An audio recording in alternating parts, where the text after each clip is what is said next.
And we're live. Hello. Happy Tuesday. Happy day, everybody. Welcome. As you can see, I am all by myself. What? No, I'm not. What's this lump? Hi there, everybody. We have a guest today. This is Mr. John Hughes, one of our best customers. How long have we known each other? It's like going on 2 years. 2 years, about 2 years since we moved over here. Really, and since I moved here. Yeah, that's right. Mm-hmm. Okay, and he's been a wonderful friend to the shop. And I more recently found out in the last couple of months that he also entertains people talking about comic books on the internet. So he has Bronze and Modern Gods, and they have a podcast. They have a Instagram show. They're basically on everything, is what I've been told. Everywhere. My experience so far is I was up late and I caught one of the live sales on the Instagram feed, and I was smiling ear to ear. I thought it was really fun. And you saw your last Ronin. I see a few books that I recognized, but it's really surreal and fun to see kind of the ecosystem spread and do different things with the comic books. And then I've been listening to your podcast now for the last few days, and I'm 3 or 4 episodes into it. Great. There's 76 to choose from. Yes. Well, I might go. This is one of the few things where actually I usually like to go back and start from the beginning. But with the comic books and the way they are, it's all about like right now and what's going on. Let me give you a tip. Don't go to the beginning, please. Go to the beginning. It's much better. To start at the beginning. This is the voice of Derek. Hello, everybody. Hello. God? We have Yes. Ryan and John here. That's camera 1. Camera 2 is, what's that, Ryan? It's your hand and a bunch of comics. Hello. His hand was in And the box. camera 3 is Annie Cam. Hi, Annie. Nice try. Oh, no, this is Derek and Megan. and Steven. perfect. And we are streaming live to Facebook, Instagram, Twitter, Twitch, YouTube, and the YouTube of Bronze and Modern Gods. Hi, everybody. Dun, dun, dun. Da-da. Richard's not here tonight either. We got Ryan. Right. So I'll be playing the role of Richard, little Richard. Little Richard. I'm 5'5". Yeah. That's funny. So can you see your feed then on your? I can. phone? I can bring it up. Let me do that now. Maybe I can, because then we So can see those comments. Yeah. Or do you guys get the comments on your? Wow, that's so cool technology. Yeah. So ask them, if someone's watching on your stream, ask them to comment. We should be. Basically it aggregates all of the comments that he's streaming There we to. go. So they're pretty Yep. wild. Cool. Excellent. Awesome. Very We neat. got Monique who says hi. Ozzy who says hi, buddies. Hi. Welcome, Pulp Fiction fam. Annie says hi too.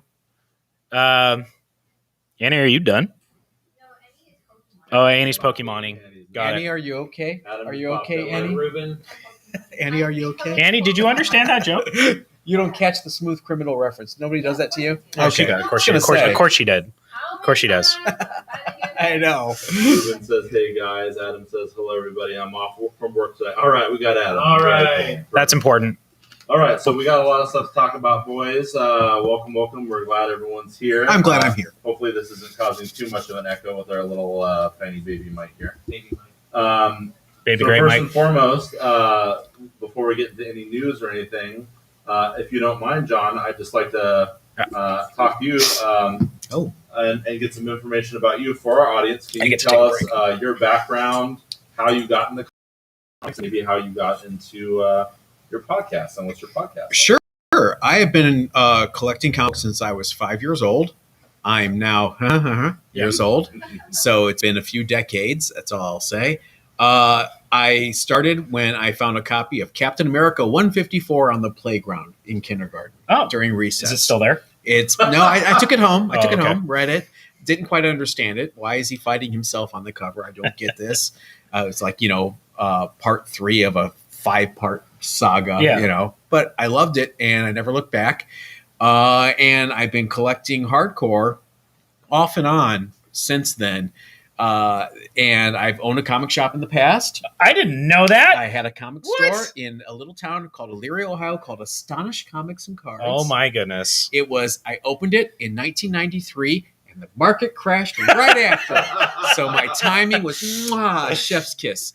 Actually, I sold it. So I made my money. And then I sold everything and moved to California is the place you ought to be. Oh my goodness. And then I have sold it again, rebuilt, sold it again, and I've been rebuilding for probably the last 10 years. Okay. So I'm at a point now where I'm financially secure and comfortable, and boy, am I rebuilding. Oh boy. And during the lockdown, I was working from home, which was a big change for me. I loved it, and I really got into collecting really big time. And I found your store, and I also started the podcast with my best friend Richard from Ohio, who collected alongside me. He used to be one of my customers. When did you start the podcast?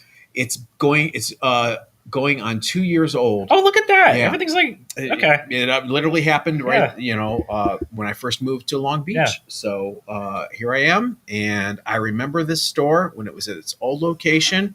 I wasn't a fan. That's okay. But it's under new ownership. Under new ownership. Yeah, exactly. The store it didn't. Ryan is a great guy, and Ryan knows how to run a store. It's all lies. No. I've been all over. Saying it was Ryan's fault. No, I've been all over. I mean, I travel internationally for work. I've been to shops in Stockholm. I've been to shops in Hamburg. I've been to shops in London. I've been to shops all over this nation in almost every 50 states. And this is not blowing smoke up your ass. The fact that you are so good with customers and you're so helpful and polite, and you greet people, you say thank you when they buy something. I mean, come on, chat. Back me up here. Here's that $20. Yeah, right. There are other shops in this very city where you can walk in, take a dump on the counter, and they won't even look at you. And I haven't done that, by the way. But that is not the case here. So kudos. Well, thank you very much, John. How was that? I 20. Yeah, I'll give you 50. That was very nice. You're a wonderful customer, and you're always very patient. And you wait your turn. You say, and when you get a chance, I'd like to get that book right up there. And I clean out your wall. Usually. You should call you the cleaner. That was my nickname for the longest time. You've been great. So you're a nice friend, and it's a love fest. Well, this is exciting because I had no idea that you were so involved in all these other things. Yeah. So it makes you a more interesting person to me. And I am especially floored that you owned a shop, even if it was for only a little bit. I did. Well, I had managed a shop before that, all through my junior and senior years. You'll love this story. Great. My junior and senior year in high school, I was a customer at a comic shop in Lorain, Ohio. Yeah. That was owned by a guy who owned a meat market, a butcher shop. Okay. Baker's Meats. And he loved comic books. So you wrap your meat in comic books. He had a comic book section in the meat market. Yeah. Because he loved it so much, he got a Capital City account and he started selling new comics. And literally, he's like, you know a lot about books. Do you want a job? And I was like, sure. Can you pay me in books? And he's like, yeah. Pay me in books. That's a great currency. That's how I got, this is when. I appreciate the value. McFarlane had just taken over Spider-Man, for example. Nice. So ASM 300, I got it. I had a stack. But I remember that when it was a new book. So this guy had a meat market, and finally, I helped him build the business up. That we had a standalone location. I managed that for a while, and then I went to the Army, came back, and his store was back in the meat market because he didn't have anybody to run it. Yeah. And I just thought to myself, I can do this. I don't need to work with him. And we got along. I didn't do it behind his back. I asked him advice, and I opened the shop, and I can tell you what was out the week I opened. Okay. All right. Brigade number 1. Okay. Okay. Tribe number 1. Yes. I ordered 150 copies of Tribe number 1. Yes. If I ever see a copy of Tribe number 1 again in my life, I don't know what I'm going to do. Yeah. I might just go So red. did you bring the 149 with you tonight? I will not. I did not. I'm taking trade-ins, but not those. Well, they're great for wrapping fish. Yeah. I love Larry Stroman, but that book just did not do well. It's funny because we take trade-ins here, which is I don't know how uncommon it is actually with other shops, but it makes the whole place feel a little bit like a pawn shop sometimes. Yeah. And they did a show about that. It was called Comic Book People, which I couldn't watch for longer than 5 minutes because I'm just like, it's nothing like this. I can't do I'm this. the same thing. So scripted. I think when it came on, when I was actually working at the old store back in the day, and so Yeah. I was like, hey, you work at a comic book shop, watch the store. I'm like, this is a reality show. It's nothing. No. Like, it'd be fun if there was actually a real reality show about all the nerdy conversations that happen in a comic store, but not that. It'd have 5 viewers. I was going to say, though, occasionally it's really obvious when I get trade-ins from folks that used to own comic book stores. There was a few weeks ago that I had somebody come in and I go, listen, you owned a comic book shop, right? Huh? I'm like, come on, just you don't have anything of value here, and you have 15 copies of a lot of these things. But you can find things like, I got a chance. If you see the podcast, it's about 2 months ago. I got a chance to find my old collection. Oh, really? The guy I sold it to, he hadn't still had it. Yeah. So I flew back to Cleveland back in May. Is this your personal collection it was the store shop? / Everything. shop? Okay. Everything. It was about 46 long boxes. Okay. Right? And I'm going through, and I see multiple copies of Batman Adventures 10, multiple copies of Batman Adventures 11, 7 copies of 13. Yeah. So somebody had gone through and picked. But that's the thing about those store inventories is sometimes there is. Oh yeah, you never know. That's hiding. That's true. You don't know, but a lot of times it's not. I know. A lot of times it's 20 copies. It's Tribe. But it was just funny. Tribe number 1. It's Tribe number 1. Tribe, yes. Troll number 1. 150 copies of Tribe. We got a couple comments here. We have Emerald Knight 041. Hey! I'm going to send you one to press. What does that mean? I did a pressing video, Right. and don't press Tribe number 1. There's no need. Oh, yes. He says you got to get 9.8 on Tribe, John. Oh, yeah. I'm going to David display it. Enrique Chang says Pulp Fiction All-Star Game. Let's cut to this camera so you can see us. Pulp Fiction All-Star Game. Guess who beats out the All-Star Game? Hello, guys. Better be a good show. Wow, David's watching us instead of baseball. Oh, jeez. Monique says, I agree with John. About what? I think probably just about everything in general. About Ryan, I'm sure. Emerald Knight earlier said, hey, John, we already got some stuff from him. And then Minor Keys Comics says, a friendly store Steven! is top priority for me when picking where I spend my money. Very well done. Flo Dameron says, super chat, $4.99, dope format. Would love to see this podcast live. There we go. Oh, I got it. Hey, did someone just pay $5 for a He super chat? sure I did. don't know how that stuff works. You got to have 1,000 subscribers, and then they can give you a tip. Oh, Tips are good. I got a $5 tip, man. $5. Thank you. Hey, you can buy me a Diet Coke now. And then Juan Carlos Barrio says Ryan, otherwise known as R Bomb. And then R-Bomb. Luis says, thanks, Juan. I can confirm that Ryan is very friendly. Stop lying, everybody. Yeah, And then you're embarrassing me. and Ernie Bogan gives you a surfer thing. Hey, Ernie. I'll take it. Hang Very loose. I hang loose when I can. So real quick, I know we don't want to make it the John history show, but real quick, But why not? tell us about just some of your favorite comics, and then maybe some of your best experiences doing a podcast, and maybe what you've learned, because I know there's a lot of our audience that are into being content creators. So what advice would you give possibly to people who want to make their own stuff? Favorite comics. I love Captain America still. I was going to show you, but you can't really because you get the long sleeves. No. I had a tattoo. I did cover it, though. I have a Bowie tattoo over there. I have a Black Star tattoo. All right. When Bowie died, I covered it. Oh, Sad. okay. But I love Cap. I really love Bronze Age stuff. Toys like Micronauts, G.I. Joe, Transformers, stuff like that. I was just out of that age group when all that stuff hit, but for some reason it still hits me nostalgia wise. And current stuff, I do like Stray Dogs. I do like what else do I buy, Ryan? I'm blanking now. Let me look at your shelf. I like Noctera. I like Geiger, thank you. Yeah, Geiger's all the great. things I like. Yeah. I'm trying DC, especially after Evan was on our show. What was the second part of the question?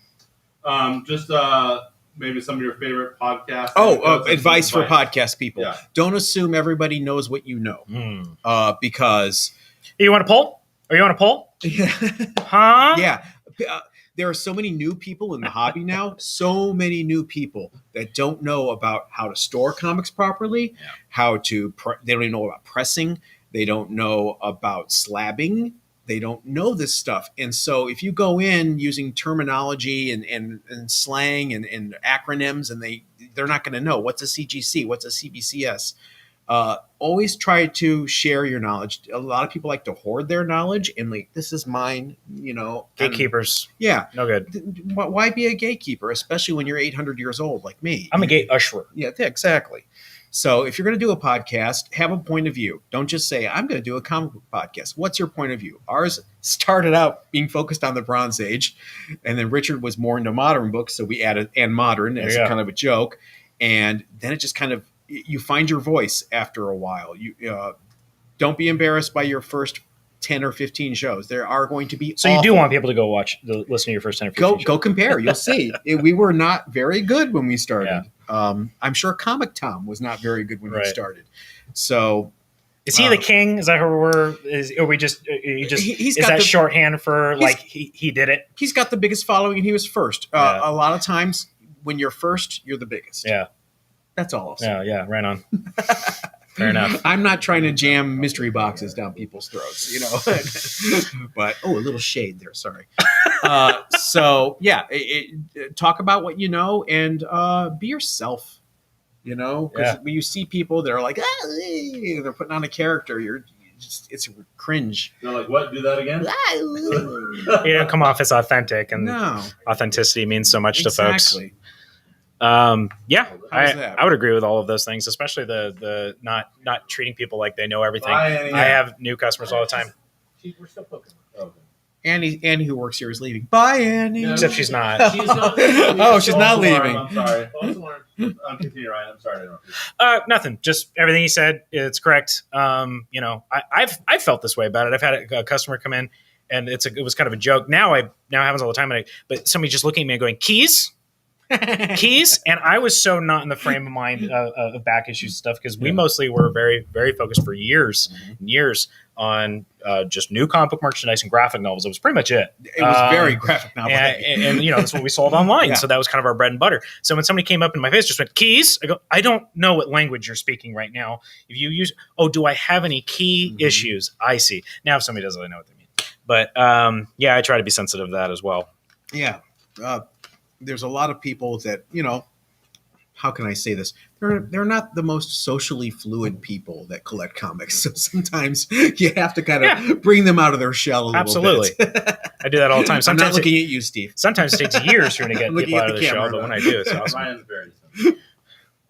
Okay, cool. So I got a bunch more things to ask you, but we got to move along with the show. Yes. But real quick, let's cut it to us. Can we see us? Or is that us? No, that's the comic books. Yeah, there's us. So, Megan, hold this book up to the camera. What book is this, Ryan? Ooh, Barbaric. Did you like this book, Ryan? I thought it was wonderful. Tell us what was great about this book. You can see he's wielding a giant battle axe, but it happens to have a giant mouth on it, and it speaks. So it would have been a good book anyway if the premise was just, what if Conan always had to do the right thing and had no choice? But it's even better because what if he also had a talking axe that was literally thirsty for blood and gets drunk on that blood, on the blood of evildoers? It's also just beautifully drawn. I think is it William Gooden? William Gooden, who I feel like I've only seen on covers for a hot minute. So a lot of stuff from Vault. I feel like this is my first experience with just straight up interiors, and he is a good artist. So if you're in the mood for anything, was I just pitching the book? Is that what's happening? If you're in the mood for a Conan adjacent style book, the good sense of humor, lots of violence, really stylistic artwork, highly recommend Barbaric. Apparently, I had more faith in a lot of other shops because I still have people coming in and going, "Oh, you still have it? Can I buy multiples?" And I say, "Please help yourself." I ordered a lot, that book deserves to be a hit. All right, and I'm glad you like it because I got you a Barbaric T-shirt. Oh, look at you! And it's a large. This is appropriate right now. Extra small. and you know why Megan thought it was so funny? Because look, I got myself a Barbaric T-shirt. Where did you get this, Derek? We got matching T-shirts. So twinsies. Just down the Ensign Boulevard. Is it a secret where you got it? No, it's off the Vault website. I didn't even know that they had apparel. Yeah. So go visit vault.com. I don't know. What is it? Vault Entertainment, Vault Comics, something, whatever. Really enjoy Vault. They do good stuff. And I didn't know that they had apparel. I will have to go check it out. Hey, look, that's that's what I'm going to be wearing tomorrow. Thank you, Derek. He's hungry. Yes, he's hungry for blood. Hungry for blood. That's great, Derek. Thank you very much, buddy. You're welcome, pal. All right, cool. So that was, I want to get that out of the way real quick. couple comments here. Comic Journey? I almost said Cosmic. Comic Journey. Barbaric is really a fresh approach to the whole barbarian genre. Very true. Louis says, plot twist, that customer was asking Ryan for the keys to the bathroom. Yes. Chavez? Third rail says, John has a great humor. That's why he's different from Comic Con. There you go. There you go. And then Seizure Hernandez says, hey, it's John. It's Caesar. But Caesar, your name is Seizure online. That is Caesar, who works at Torpedo Comics in Orange County. Oh, cool. Oh, very cool. Good to see you, man. And then Emerald Knight says that new Green Lantern book has been really good so far. I totally agree. I'm digging that Green Lantern book. Okay, so on to the news real quick, boys, before we get to the books. I'll try to be super quick on some of the stuff. Right at the top, we had a death. Robson Rocha. I'm gonna walk around you. The artist of Aquaman, right? Would you like to say anything real quick, Steven? Well, I gave Ryan the book. I didn't read any of this run, and I wasn't familiar with this artist, Good. but you guys can speak to it. But Steve did just kind of like, here, look at the book. And I'm like, that is quite beautiful. So was this fellow fairly kind of making his name a little bit, maybe? He was. He was just Down a little more. he had been doing stuff for a little bit. Yeah, he'd done some Justice League, I believe. But Aquaman was really his first first big. Did we actually say his name? Robson Rocha? Yeah. Okay, that's a shame. He does look very talented. I didn't get a chance to read. That's great. Beautiful double page spread here. You gotta hold it a little like this, lower towards us. like that. Yeah. Okay. In any case, if you're interested, he was the main artist when Kelly Sue DeConnick was doing her Aquaman run. So if you want to kind of check out what it was all about and why we're sad to see him go, we have that here for you. Yeah, he was a fairly younger guy, really up and coming talent, and of course Kelly Sue, Jim Lee, Dan DiDio, a bunch of people gave a lot of great tributes online. Our buddy Tommy Taylor, so I shared a number of those to our Facebook group, and we didn't know him directly, but of course we had lots of his comics that we sold in the shop. So sad to see someone in the community go too soon. Any comments, John? I'm not familiar with him, but it's an interesting art style that he had. It's kind of like, for lack of a better way of describing it, Jim Lee meets Mike Mignola. Oh yeah, can you see that? Yeah. So good stuff. I'm the last Aquaman run I read was when Eric Larson was writing it. I want to know when Eric Larson draws Aquaman. He did the covers. Okay. He didn't do he took over for Peter David. Oh, okay. So did he still have the hook hand then? He still had the hook hand, but then it's Eric Larson. So all of a sudden there's like a big dolphin with arms and legs, an Eric Larson looking character. Are there any artists that you feel like kind of died before their time? They had a lot more work to do? Mike Wieringo. He drew Flash, Impulse, Spider-Man. He was so young. What's that? He did that run with Mark Waid on Fantastic Four. Absolutely. Oh, that's where I know the name. Okay. Yeah. Yes. Also, Mike Parabeck, who drew Justice Society of America. Okay. He was also he was the first artist on Batman Adventures. He drew a book that I loved that will never, ever, ever be reprinted for many reasons, called El Diablo, which was a DC comic. It's a Western character? It was an updating of the Western character. Was that the one that Phil Hester worked on? No, that would have been later. It was a Mexican American guy who lived in like a really tough neighborhood in East LA, and he had a costume. He became El Diablo. Yeah. It will never be reprinted because it sold horribly. Yeah. I think Steve and I were the only two people reading it. And the guy who wrote it, Gerard Jones, went to jail for child pornography. Oh. So there's all sorts of reasons why this book will never be reprinted. Right. But poor Mike Parabeck, that's where he kind of came into his own, and then he got the Justice Society, Batman Adventures. He was kind of the cartoony guy. Yeah. But his art was so slick and so beautiful and so good. I got some comments here. I good answer. got Comic Journey saying, it's comic, not cosmic. Sorry. I don't know if I did correct myself. I don't know if you heard. Caesar Hernandez says, I love this broadcast. Much love to you guys. Much love to you, Caesar. Comic Journey again says, it's a shame and sad to see anyone go, especially when that person goes young. He also says, Eric Larson's work is a blast. as long as you don't take it too seriously. You're not I don't supposed to. I don't think Eric Larson ever takes anything too seriously. And then Ruben says, I love that El Diablo run. I finally tracked down the final issue. Oh, of it's El tough. Diablo last year. Okay, so on to a couple quick items of the news real quick. Ryan, I know you'll be interested in some of the stuff.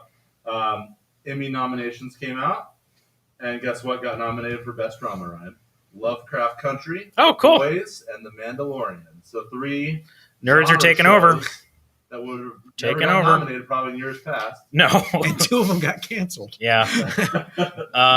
Yeah, it's pretty wild. Anytime I say that around my wife, she's like, "Stop saying that it's crazy. It's not. It's fine." I'm like, it is though. Nobody in their wildest dreams thought that we'd have Star Wars shows and comic book shows nominated for Emmys and stuff. It's insane. Cobra Kai got nominated for Best Comedy. So shout out to Cobra Kai. Cool.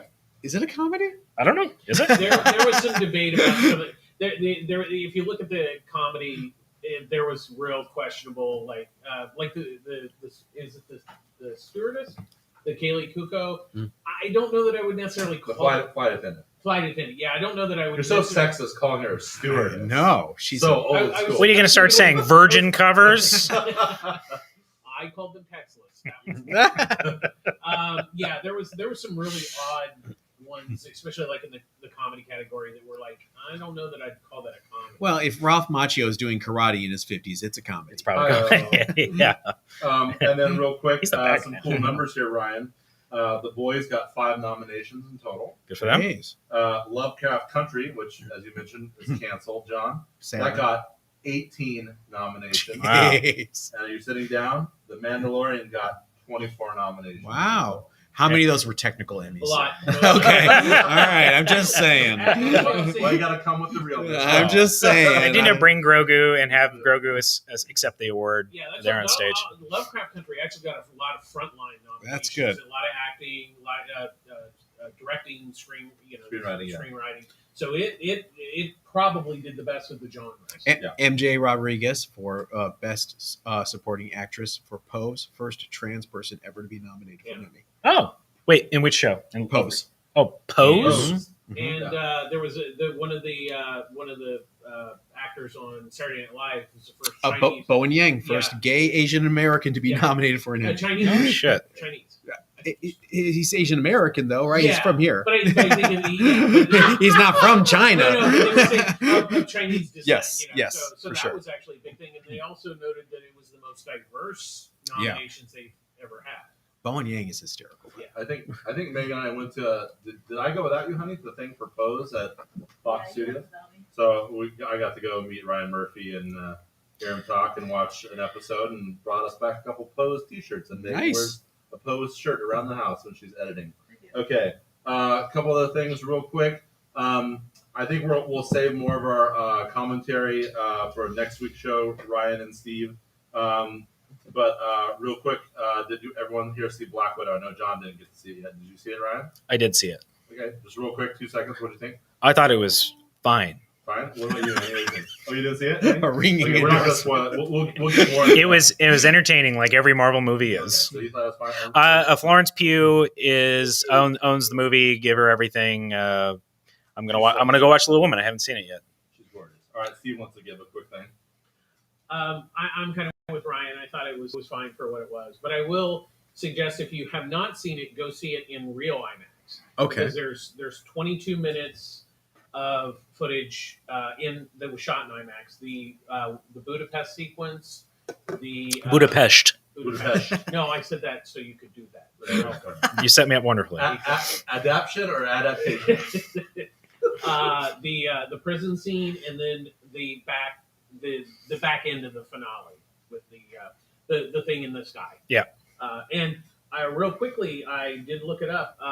When Suicide Squad comes out, definitely go see it in IMAX, because apparently the whole film was shot in IMAX. Oh, wow. And you can't see Starro truly in all his glory unless you see it in Suicide IMAX. Squad was all shot on small red digital cinema cameras. So James Gunn just did a behind the scenes with red digital, and was saying that this is the way he's always wanted to shoot a movie. Like, right. With the cameras moving around so much. These guys are real quick, Megan, what do you think of Black Widow?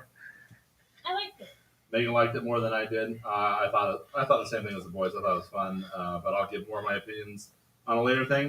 We got some comments here. Louis says they're called flight attendants, Steven. There we go. Comic Journey says incredible help and Lou Ferrigno should have received an Emmy. Freaking At least for the music Cuomo score. got an Emmy last year.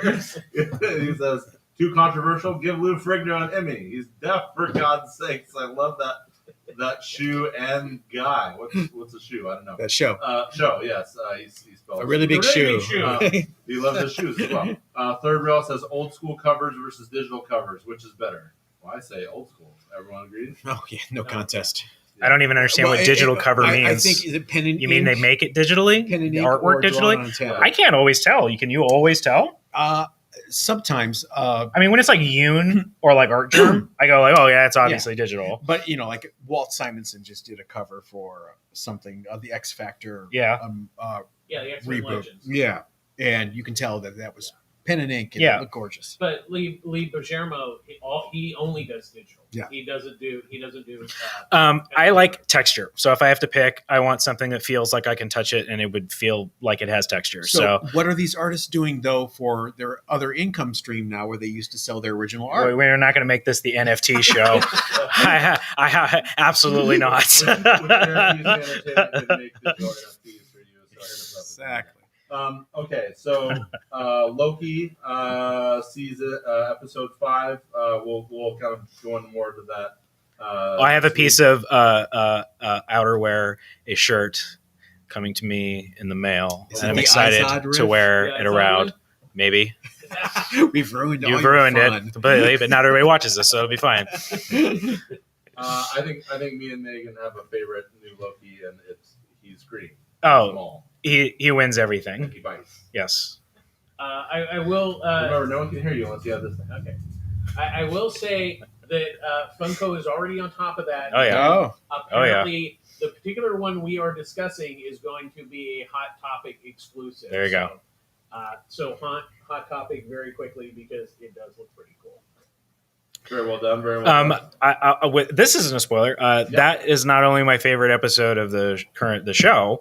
I think that's my favorite episode of everything that Marvel's done so far for television. what? That's where I'm at. That's where I'm at. Did you watch Shield? No. Some of it. My wife watched it. I fell off of it. I did after season 2, and then when it all was on Netflix, I caught up. If you can make it through season 2, it becomes a great show. That's what I hear. You just kick yourself. I know. If you stub your toe enough times, it was just you can. Inhumans. Comic Journey says show. Damn it. Yeah, Can't got it. spell. Yeah, but thank he you. does have nice shoes, though. They should make a Lou Ferrigno Funko. Oh, I thought he was saying move it along. Show, damn it, go, show. Um, Comics, So move on. So yes, we'll talk about more Loki stuff later. But the last episode is tomorrow, and But come to the store. You come and get your comic books. You watch it later. Vote Loki if you like seeing President Loki. That's right. We got Vote Loki. Loki back in stock. We also have the last kind of solo series that he had back in stock and trade paperback. So a lot of Loki stuff to go around. Comic Journey, I'm not getting on your back for the typos. I love them. Everything I type is a typo, so we're in good company, brother. And then also, I have to give a shout out to Superman and Lois. It comes back tonight. That's a great show. You should be watching. All right. I'll talk about more stuff next week, but I just really want to recommend to you guys and everyone else the Fear Street movies on Netflix. I'm trying to talk Jessica into it. She doesn't watch these, so it's not going to help now. But the next time you see her, you should be, Fear Street. Oh man, it's so good. You should watch it. Megan likes it. I'm dying to watch it. Yeah, I like it. Okay. Sorry, I'm not very I like it. commentary. Good. I think it looks like a lot of fun. So we finished the first one halfway through. The second one's really good. And I just had a quick little anecdote that I learned during an interview. Mr.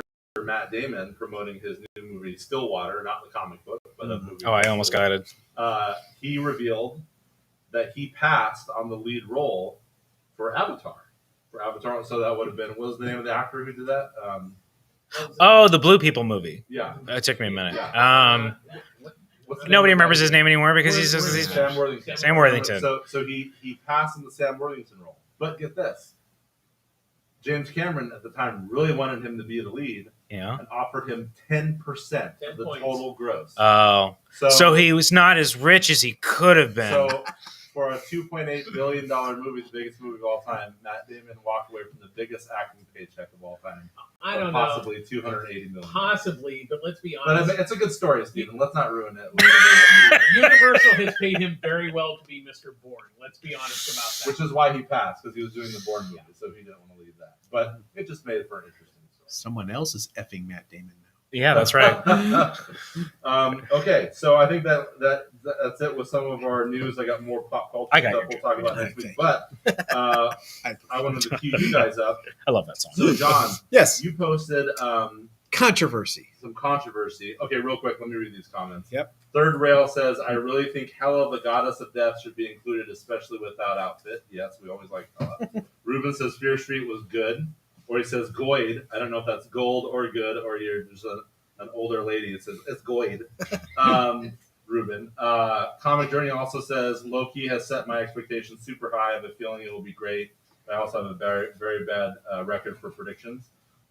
Louis says Superman. I must resist my urge to make a pipe joke because of guests. Yeah. We have company. If that's ever stopped it. Comic Journey wants to know why he's the only one chatting. This is interesting stuff. You other 14 people contribute.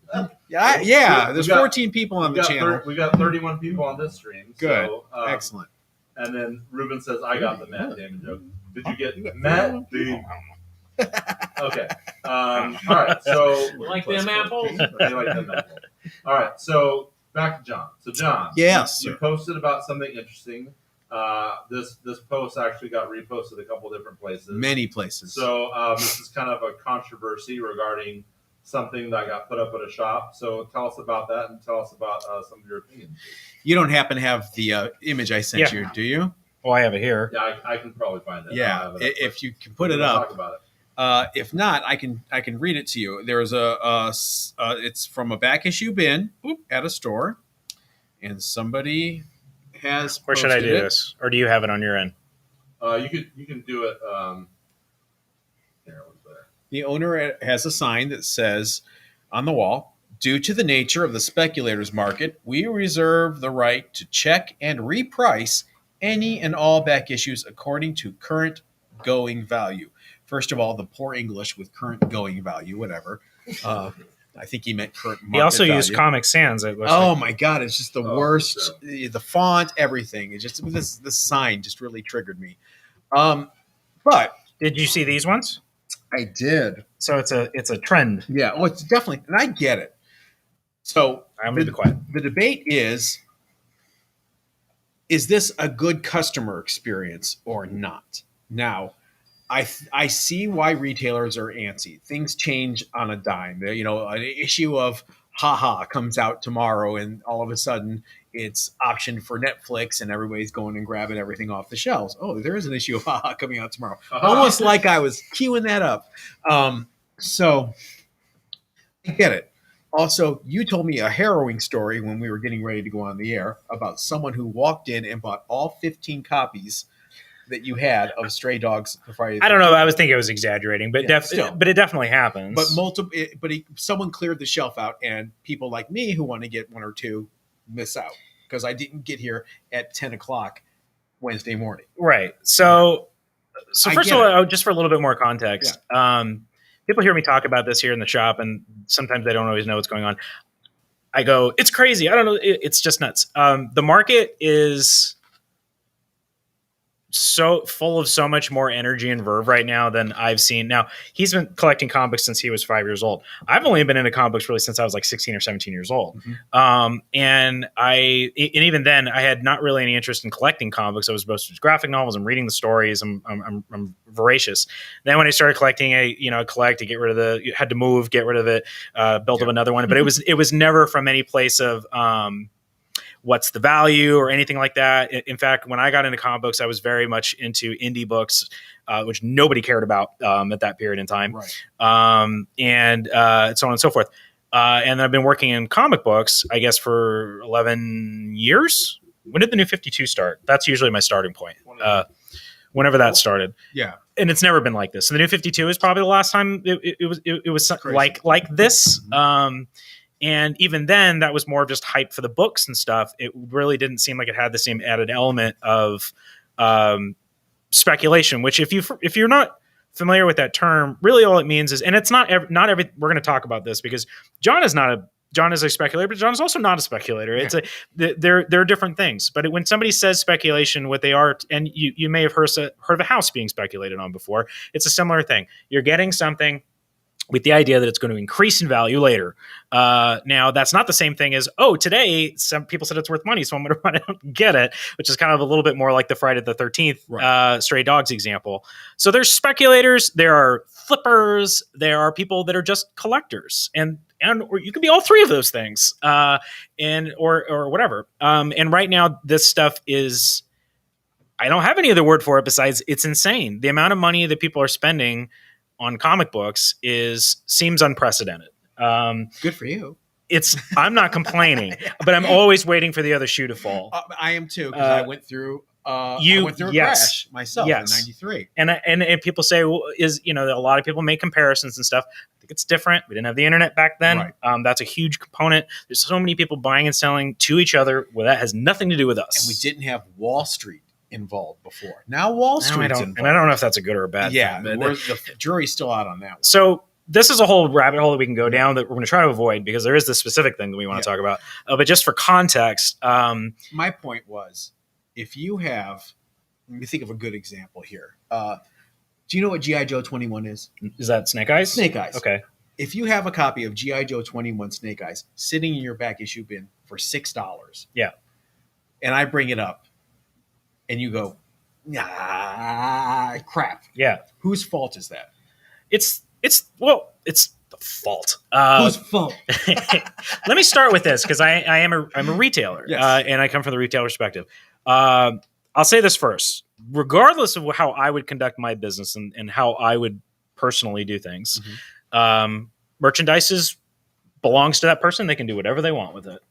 Yep. I don't argue that. And whether that's smart or not or whatever, I'm not going to so much get into that discussion because I actually don't have a lot of friends that are retailers. I wish I had more. Reach out to me, I guess. It'd be nice. I don't have a lot of friends in general.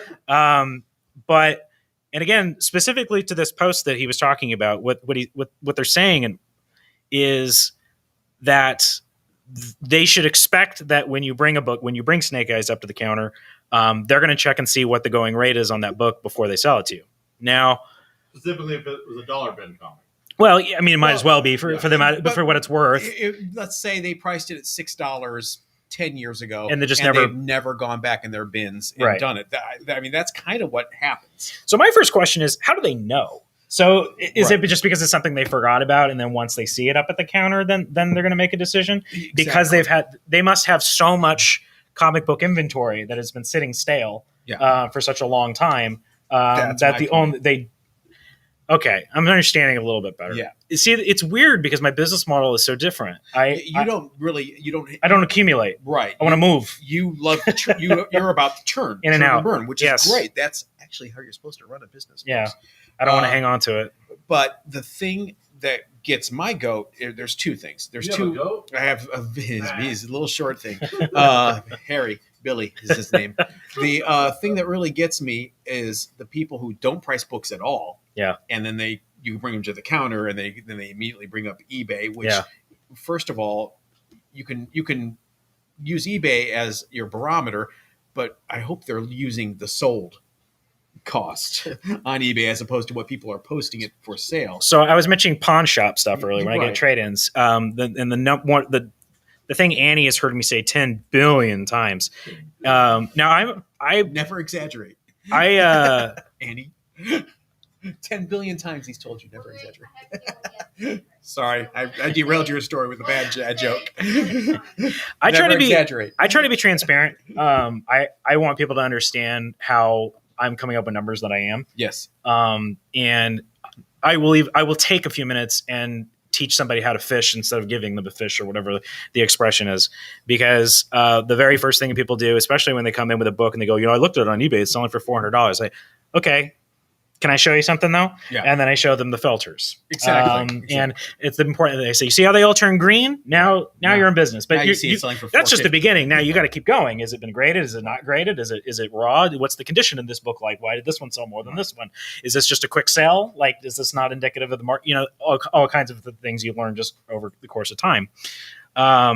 So I like the comment you left. Do you want to read your comment? if you want me to, I Sure. think you should read your. I found out, like, I was so intrigued by your post, Mhm. and I had gotten home to talk to a landscaper, and I actually ignored a phone call from my wife because I was composing this Sorry. this comment. Yeah, she doesn't watch this. So this is what I wrote. I said, I am constantly fighting against clutter and disorganization. My dream for the shop is to have no visible merchandise anywhere that is not for sale. But alas, there is only so much room and space. Sometimes books end up where they do not belong. We had a well-meaning customer a couple weeks ago who was trying to help out and put books away, but ended up putting some expensive but not yet priced books in our cover price bins. I'm not saying it. It was whoever's not here. Dweather's not here. I didn't catch it until another customer brought it up. When that happens, normally the customer is pretty cool about it, and if they're still interested, I will price it right then and there, but give them a sweetheart deal. I enjoy bin diving also, and I know it's exciting to find a come up. I can't speak for other shops, but I wish all I did was process back issues because it's a lot of fun. Mhm. The reality is I'm so busy with other things that actually make the shop more money than back issues. I don't have time to price everything accordingly. If folks find $20 books in our dollar bins, I say, nice come up. And I still go, like this, but Yep. I go, cool, good for you, And I have sorry, as an aside, and I have people come back and they'll be like, I bought this thing out of my dollar bins 3 years ago and just want to say thank you. I bought a Last Ronin off your shelf that came back as a 9.9. There you go, which is insane, 9.9. I believe there is always a fair deal to be made when neither party is actively trying to get one over on the other. I want people to get the books they want, and I'd like to make some money doing it. My most difficult thing is what to do when someone wants to buy out whatever I have left of something. I guess that's another discussion. Bottom line, I don't like aggressive signage of any kind personally. Personally, would never put up a sign like that. And then I said that I've been writing for too long. That's what the last point is. My point. Bottom line, I don't like aggressive signage of any kind. That sign in particular, that one sign in particular, is super aggressive towards the customer. It is making an assumption that, hey, you guys aren't going to screw me, so don't even try it because we have the right to kick you out on your ear. I don't want to view anything as a confrontation, whether that be people that come in with books to sell me, because that's hard. They come up with a wall usually, and Tribes. It's usually is a them versus me. Like this guy's going to try to screw me, and I do the best I can to put people at ease. Occasionally, there's just no doing, and if somebody's going to have that attitude the entire time, I go, you know what? I don't want the books anymore. Yeah, shake hands and no, that's okay. Just take them somewhere else. But where was I going with that? Oh, right. So signage. I don't even want to put signs that say "Don't touch the," please ask for assistance. right. I don't even like doing that. Yeah. I want people to feel like they're in here and they're not, being policed or whatever. Like, oh, don't read the book unless you're going to buy it. Or This ain't a library, kid. Yeah, things like that. We have our Pulp Fiction homage covers at the back of the store. Yes. Annie felt like we had no choice but to put a sign that said they're not for sale. Wait. I did not feel like I did not have a choice. It's just more I kept on getting customers. I'm just kidding. I know you did the right thing, but I'm trying to illustrate how much She's saying that customers kept asking her Correct. how much those comics that me and Steve bought. right. And I'm simply saying that she's right, but even that I don't like doing. So it's just a personal thing for me. Ryan? Yeah. Let me do some comments. If you Sure. don't mind. So my perspective, I think both you guys have some great points. My perspective, real quick, is that if I brought up like John was saying, if it was a comic priced $10, and someone said, "Oh, just kidding, this is actually $50," the bear would come out and I'd be pretty pissed. Yeah. But if something was like in the dollar bin and Ryan's like, "Hey, no, that should have been whatever," it's like it's all about. Which It's like if a which is happening. PlayStation 5 is priced at a penny at Target or something, Yeah. yeah. you're like, it's priced at a penny. Right. If you're going to be that person, you're again, back to that getting one over on the other person. Like, you really don't think that they just made a mistake on the pricing, the PlayStation 5? And being understanding of that.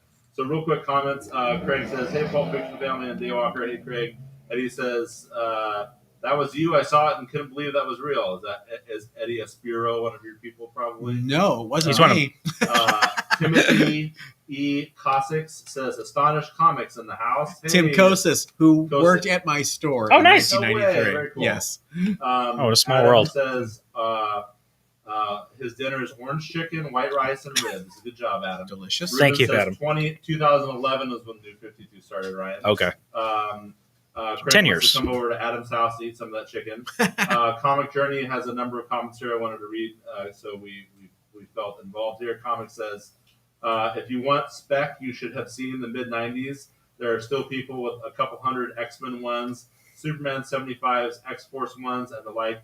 Comic Journey, I have all those, and I have numerous of those. Those X-Force 1's got Deadpool cards in them now. I was going to say, they got their ultimate revenge, because not only is X-Force 1 a multi-dollar book now, X-Men #1, the Magneto cover, is a $25 book now. No kidding. So, Was it number 3 that's Omega Red or 5? #3, Omega Red, Red is a $100 book.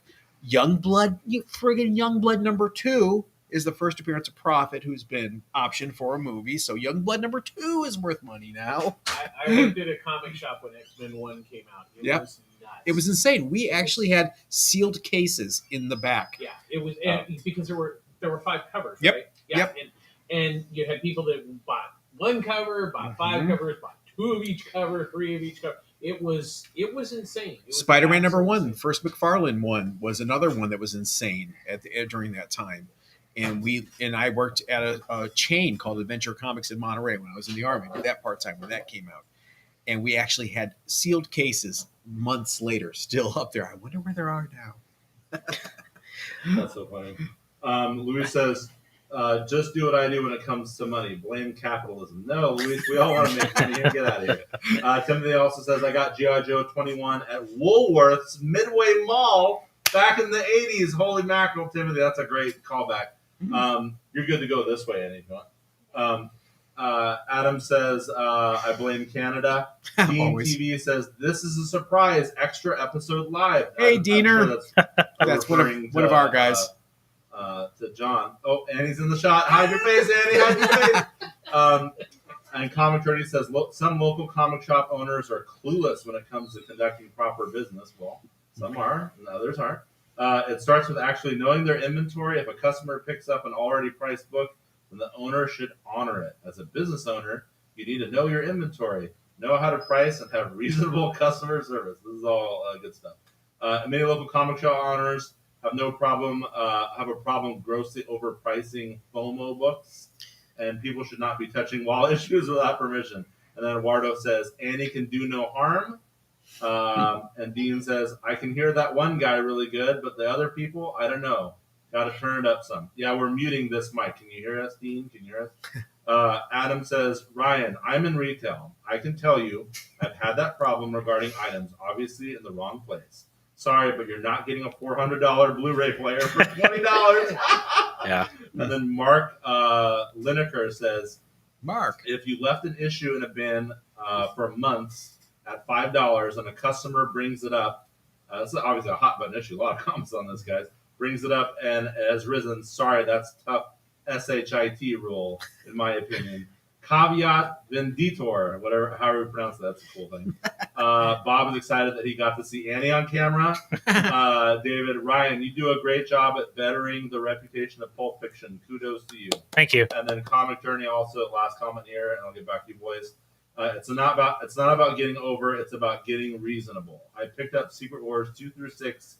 They were all priced at $6, and the local comic shop decided to ask for $20 per book. I'm sorry you went through that. Where are you based out of?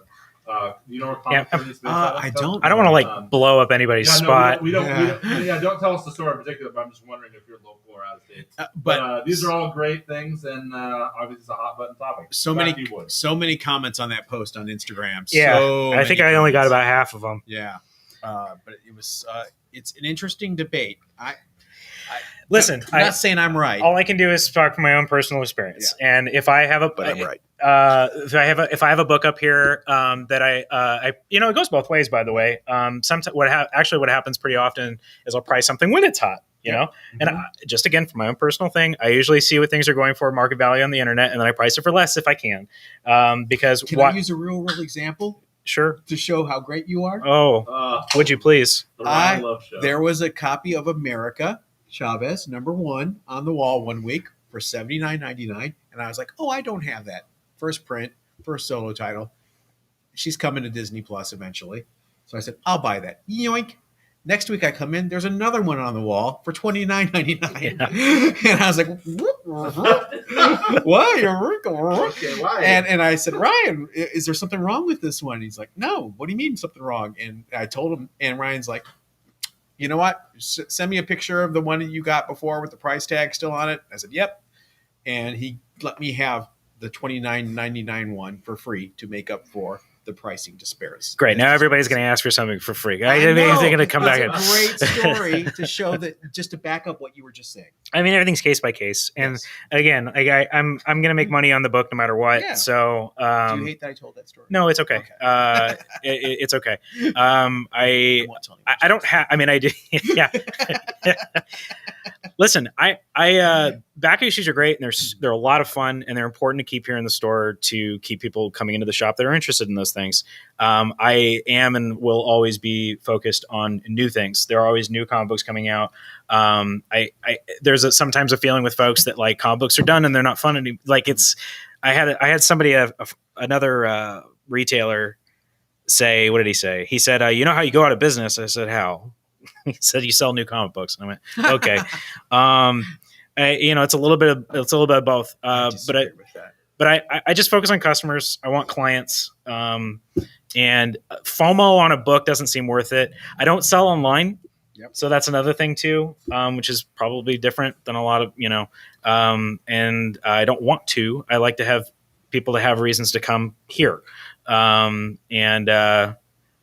Yeah, I guess it's just a whole lot of me saying like, I don't know. I wouldn't do that sign. Good. You wanted me to keep you on schedule. Yeah, I appreciate it. Thank you. It is 7:24. Yeah, new books? Yeah, let's talk about some new books. I think that's John saying he wants to get the hell out of No. Before? No, I asked him to partner up with me. So real quick, Comic Journey did answer. He said New York, and he says, I'm in sales myself. I would never get away with that bait and switch and still be in business. I kind of agree with what Comic Journey is setting down. Dean TV says that's super nice on the America Chavez. Good deal. And the Third Rail says, you guys ever see Tarantino coming to your shop with a long fake beard buying Archie comics pretty much every week? No, but when I managed the Culver shop, we had Glenn Danzig every week buying his dollar comics. And the quick story I want to tell that I think is funny is I didn't really know a lot about music or anything at the time. I was like, he was in Misfits. And at the time, there was a really popular book called Glenn and Danzig Live Forever. Glenn and Danzig Together Forever, I think is what it was called. I didn't read that book. I didn't know anything about it. Glenn and Henry, excuse me. So it was Henry Rollins and Glenn Danzig. And I had another friend who's into metal and all this kind of stuff. And I was telling him about Glenn Danzig. And I'm like, next time he's in, I'm going to show him the book. He's like, do not show him that book. That would be a very bad idea. And then I learned something very important that day. Did Glenn reach the counter? Oh, I'm only 5'5", but I haven't punched nearly as many people. Exactly. Do you think he was Sigourney Weaver, right? Does you think he looks like Sigourney Weaver? I think that's the thing. Sigourney Weaver is like 6'2" or something. No, just the hair. Oh, sure. Mama. Okay, let's talk about comics. New books. Steven had a comment. Yes, sir. I have a story. Maybe we should get together. I used to work at Sunrise Distribution, and boy, I've got 90 stories. Wow. Well, it sounds like maybe we should do our own podcast or something, and we can go nuts. I'm trying to get Ryan to do that. Do what you know. All right. Comic books. Yeah, let's do it. Okay, so these are all kind of spread out here, but I have my box like I normally do, and this is technically an unboxing. They're in the box, and I'm going to take them out of the box. It's the definition of unboxing, even though they have been technically unboxed earlier today. So not a huge week for DC Comics. It's an annual week. Oh, so lots of annuals. But there is a big book this week. We have Joker number 5. You want to hold this one? And we have 3 covers once again. They've been doing 3 covers this whole time, not including the ratio variants. And this time we have Gillian March on the main cover. I think this is Perio. Looks like Bill Sienkiewicz. I mean, it probably isn't. But No, it's Kari Andrews. Yeah. It's Kari Andrews. And then this is the one I ordered the most of because I don't really see a lot of Sean Phillips covers anymore. And I thought that was really neat. It gives you the Gotham Central vibes when you look at it. So we'll see. I take bets on books, and then it's fun to see if I was right or not. Can James Tynion do any wrong? Not right now. It doesn't seem like it. No. It seems like everything he does touches. You can just leave him there or whatever. No. Turns to gold. I do have a run of just main covers, first prints on Something's Killing the Children that I'm keeping nice and You nice, should and get that number one slab. keeping it at home. It's got a little baby color break. I don't think it's going to come back. So it's either a raw set sale at someday, or I decide to keep it. $5. Okay, Right $5. Wait. When you bring it up to the counter, though, then it's going to be $500. Price it. Ryan, you have your Instagram up? I do. I just seen Instagram comments. Yeah, I am too. I'm just having trouble. I'll go through ones that Anybody look. on there? Yeah, there's a lot of people in here, and they're being really funny. I'm trying to keep it going. I'm going to skip some stuff that doesn't like really fit anymore. Way back, somebody said Michael Turner for artists that died too early. That was a good one. This was a fun question. Ryan, when kids come in to try, do they try to buy stray dogs, and do I have to tell the parents it's not for them? No, because kids don't read comic books. They read digests. They read graphic novels and books for kids. And we haven't. What does that noise mean?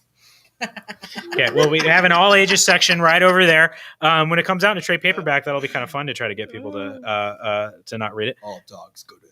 All dogs go to hell. And a few other odds and ends, but they were kind of like of the moment, not really making sense now. So Instagram's running strong. Awesome. Okay, moving right along, unless there's something else. Nope, good. Okay, let's do it. We're going to do some indie books. This is a new. You can hold that. Oh, I can. Thank you that, very much. sure. Vanna White, right? No, Yep. not Vanna White. I mean, Home Shopping Network. Okay. This is Beyond the Breach. This is new Aftershock title.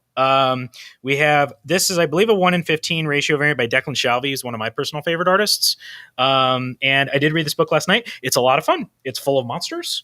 Can I say it real quick? Actually, yeah, there's a Here, cute hold this little sidekick. the cover, you're getting everything you're looking for right here in the cover. There's 10 billion monsters right in the front. So of course I liked this. But something happened. Oh, actually, Try to show to this one here. Okay. I'm just trying to get some actual from what I remember from here we go. So does anybody remember that movie, The Mist? Oh, yeah. Yes. Okay. It's like that, but fun. if that's even possible to imagine. Imagine the same kind of like dimensional rift and all kinds of nightmare creatures come through and just start chomping on people. But it's a little bit more action packed and fun than that Stranger is. Things vibe. Yeah, definitely. Yeah, I would say if you're into Stranger Things Ryan, like this, everybody says down. I don't know if you mean like this down or and out. this. Down and out. Beverly I'm Hills. short. There we go. Too much down. Go up. Okay, show camera 1, and I'm gonna come fix it the way. Okay, can I just do this one? Is that okay? I don't know what's going on in this one. Anyway, really enjoyable. Written by Ed Brisson, who has been doing some X-Men stuff recently, I think.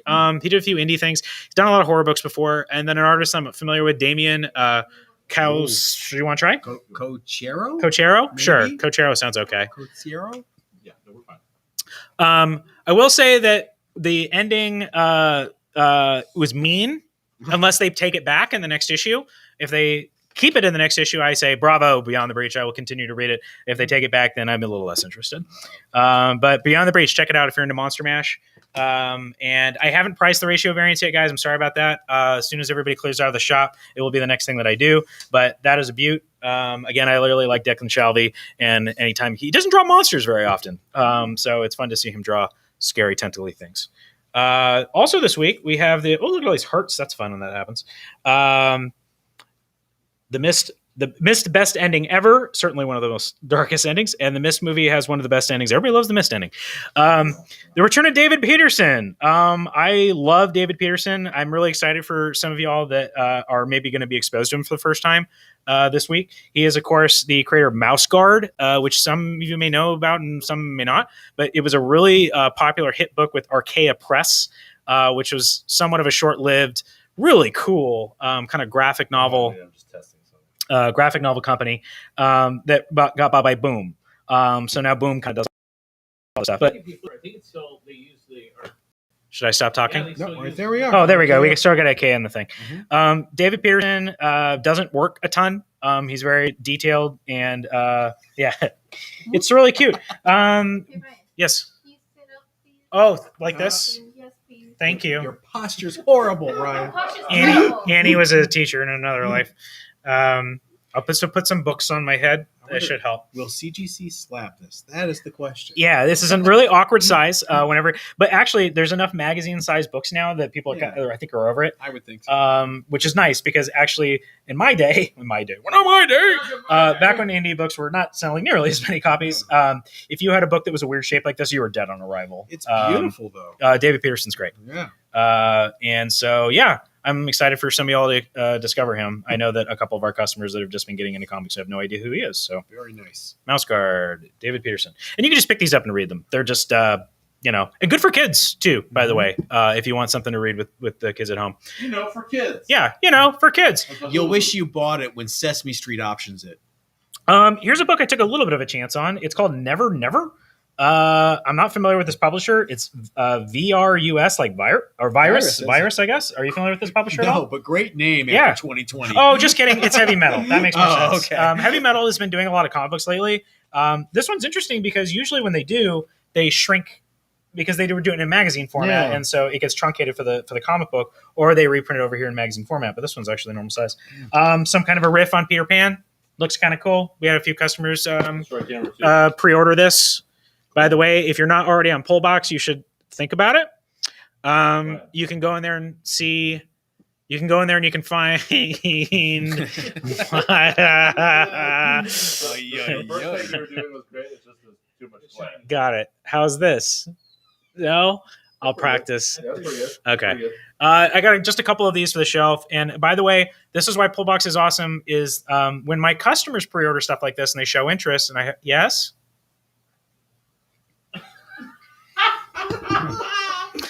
When my customers show interest in something that I was not on my radar at all, I pay attention. And then I give it a shot. I get a few copies for the shelf. So that's Never Never. You want to take a look? Never looks pretty good. It does. I'm not really into Peter Pan stuff, but somebody's going to want to check it out. Yeah. It's very looks like a scary Peter Pan. Neverland in Encino. I know Encino Man. That one I'm familiar with. Michael Jackson reference. Oh, okay. Sorry, folks. We have the return of Man-Eaters. Some of you might remember this book from Chelsea Kane, who kind of took on a lot of controversy, I feel like, and sort of had to disappear from comic books for a little bit. I don't know everything about it, but I know that that's part of it. And this was a series that she was doing before about, I think, like were-panther people that turn into panther people when they're on their periods or some such. It is definitely, as you can imagine, an allegory for all kinds of other things. I would say check out Man-Eaters if you're into stuff like Bitch Planet. This would be right up your alley. Camera 2. Please tell me. Yeah, that's great, Ryan. That's great there. This is a parody ad on the back. Yeah. And I love it when they do stuff like this. Super fun. By the way, comic book creators, when you do kind of like fake ads like this, I really enjoy it. It's totally worth not getting however much money you would get from, whatever. It's like, is that a real ad or not? Here's another new book this week that I have known nothing about. It looks very strange. It is called Savage Hearts. And that's about all I know about it, other than it says featuring no kings or masters. So if you're into kings or masters, you're not got much going on there. Very detailed, kind of cool. Sorry, I know. How do I do this where he can look at it too? I can look at this one. He wants it. There we go. Very, very colorful. Lots of detail. A lot of energetic panels. I don't know what I'm doing. It's like now that John's on the show, I act like I don't know how to do this anymore. You're fine. This is interesting. It's because I didn't get a drink. I just keep going back to this page. I really like her. You gotta hold it down, right? I'm not seeing anything. Like when you say down, I don't understand. Further towards the edge of the table. Down, boy. Got it. Savage Hearts from Dark Horse. Kind of a Ed McGuinness, Art Adams, Jack Kirby. And then you added in the McGuinness and the for sure. Dark Horse too. Yeah. They've been doing some, and there's a bunch of dinosaurs. So hey, dinosaur folks, take note. That's another inside joke. I got a couple comments. Yes, sir. The Mist where they should have listened to the lady who went home.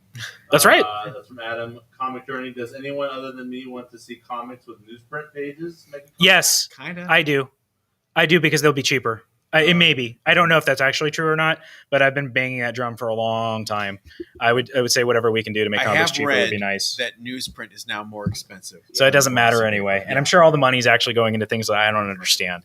But also, I just miss newsprint. Yeah. I will say this. When they reprint older stuff, I hate the coloring. I hate the glossy, nasty, perfect coloring. I hate it.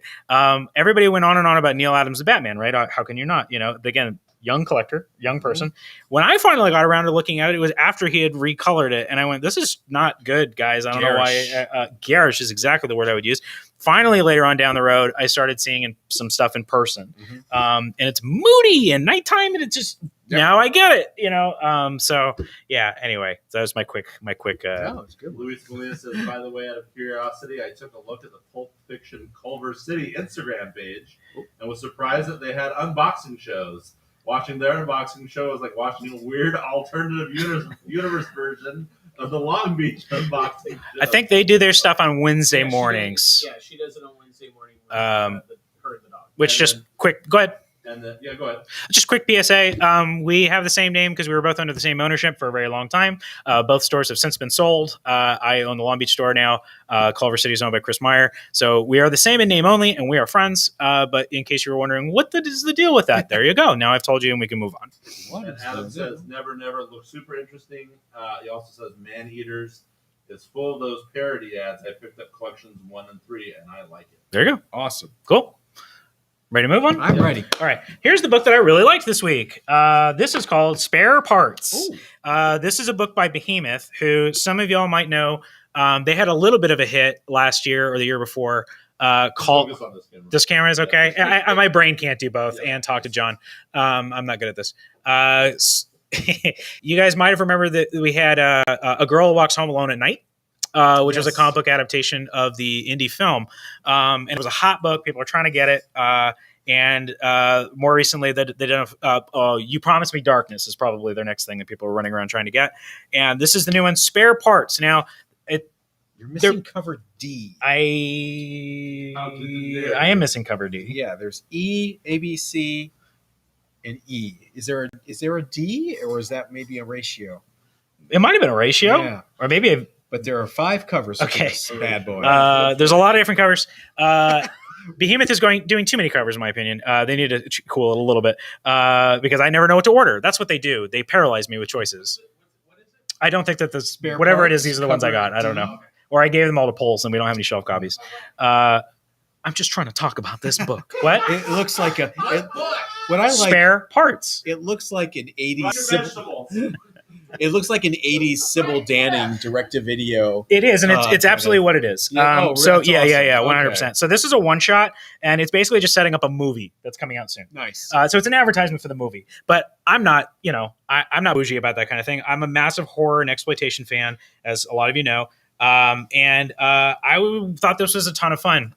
It's basically a mix of Mad Max. They're putting their genre cred right here on their sleeve, with the band being called Miss 45. That is a classic Abel Ferreira rape revenge film, nasty New York film. And I don't know if this is something everybody should run out and buy, but I think if you like the same kind of stuff that I do, you should check it out. That's the missing one. Gotcha. A heavy punk rock grindhouse of gore. Yes. And they of course, are making no kids comics problems with their comparisons there with the Planet Terror, Rose McGowan, thing going on here. Anyway, I really enjoyed it. I was actually kind of disappointed to see that this is just a one shot. I'd like to see more. But I guess we got a movie coming on down the road. There you go. I enjoyed it. I ordered more. So we'll see. If none of y'all want it, then I'll have a bunch of extra copies I don't want. And if it does sell out, I should have more coming on the way. Just throw these away. Just throw them anywhere you want. Okay. Also this week we have Bunny Mask number 2. This is a 1 in 15 ratio variant. Mariana Grande. Yeah, that's what everybody keeps saying, right? It's kind of funny. It's also also ingenious though, because I think people are enjoying it. This is a really cool new horror book from Aftershock, drawn by Andrew Mucci, who I learned is Italian. So I'm assuming that even though it's Mutti, it might be Mucci. Color your own mask. Yeah, don't color on it though, because it's a comic book, and don't do that to your comic comics. book. Yeah, so this was really neat. We still have I think we still have we didn't have the ratio for number 1 right away. We got shorted, which is again lingo for I ordered it and I paid for it, but they didn't send it to me. But then I eventually got replacements. So if you're trying to get the ratios for Bunny Mask, we got you covered. You know what I'm going to do? I'm going to put these down. Little Bunny Mask. Okay, Bunny Mask. Okay, we also have ratios this week for Eve number 3. Everybody, hold the book, John. I can hold the book. Thank you. This is a typeless variant. There we go. It's a non-trade dress variant. Besides the fact that saying virgin is awkward all the time, saying a virgin version sounds also very strange. It's Wiki Bear from Conan. That barrel will fuck you up, actually. Sorry, I forgot. I didn't know we were on the thing.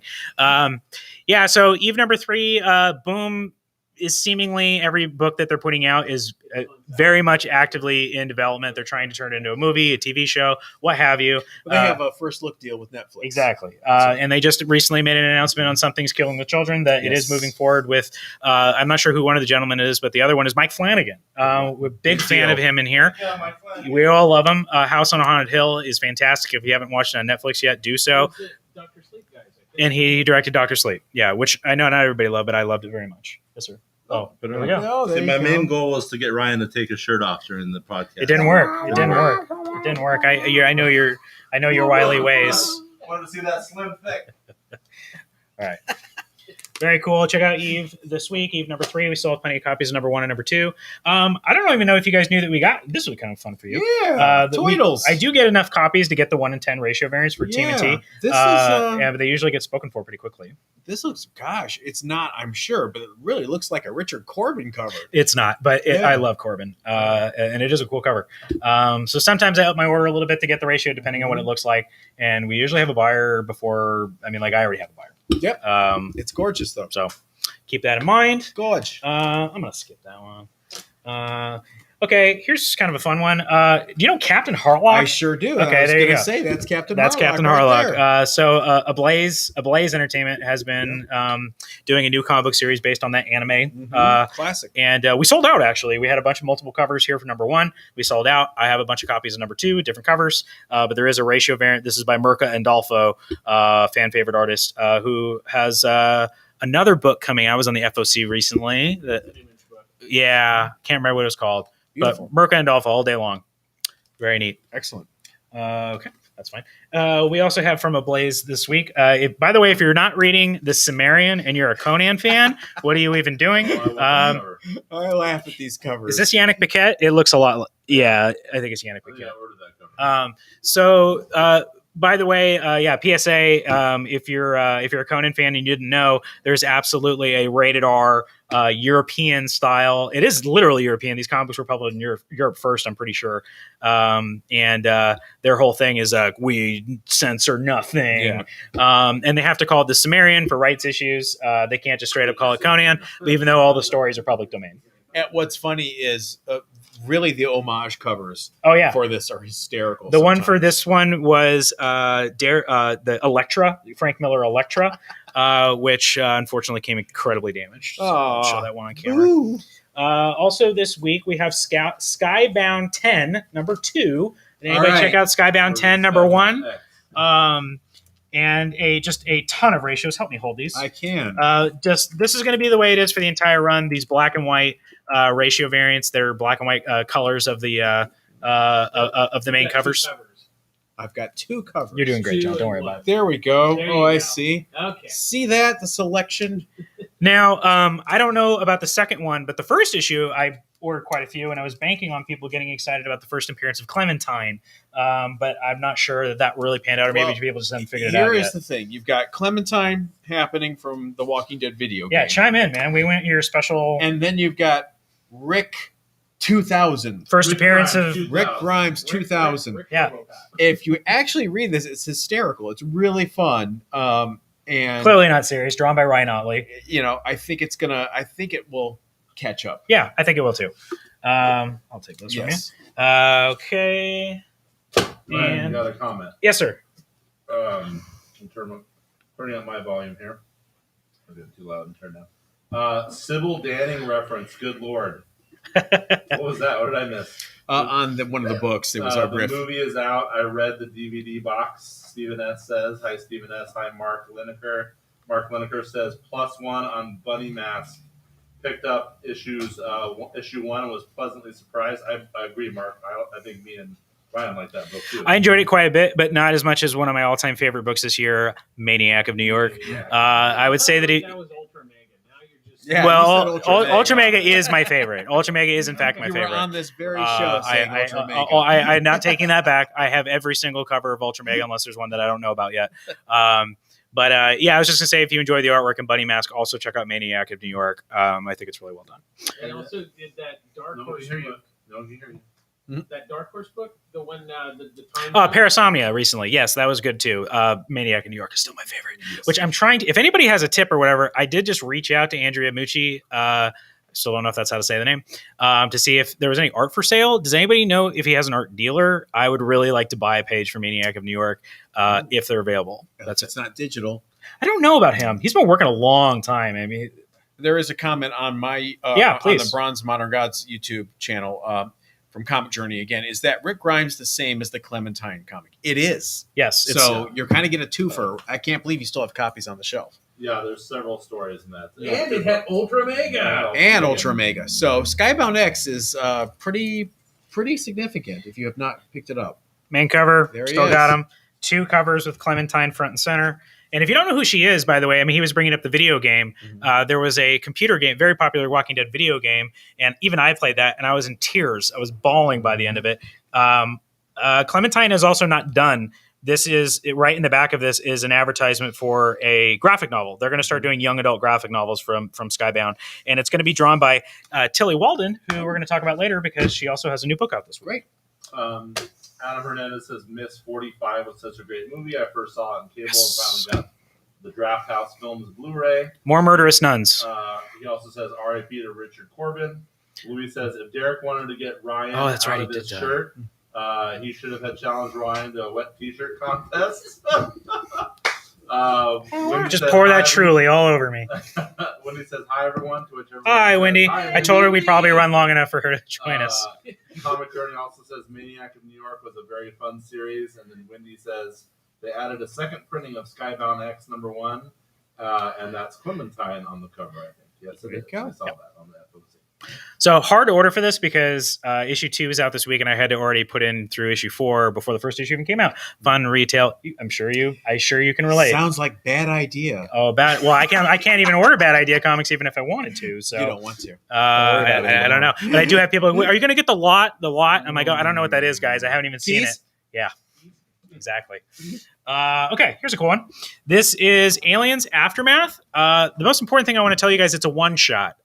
It also gives me an opportunity to talk about it. I know that people that are way into comics probably already know. Just because there's a #1 on it doesn't mean that it's a series. I don't know why this is something we continue to practice. I think it's like the Y2K thing where you just have to have it in a certain format, otherwise everything crashes.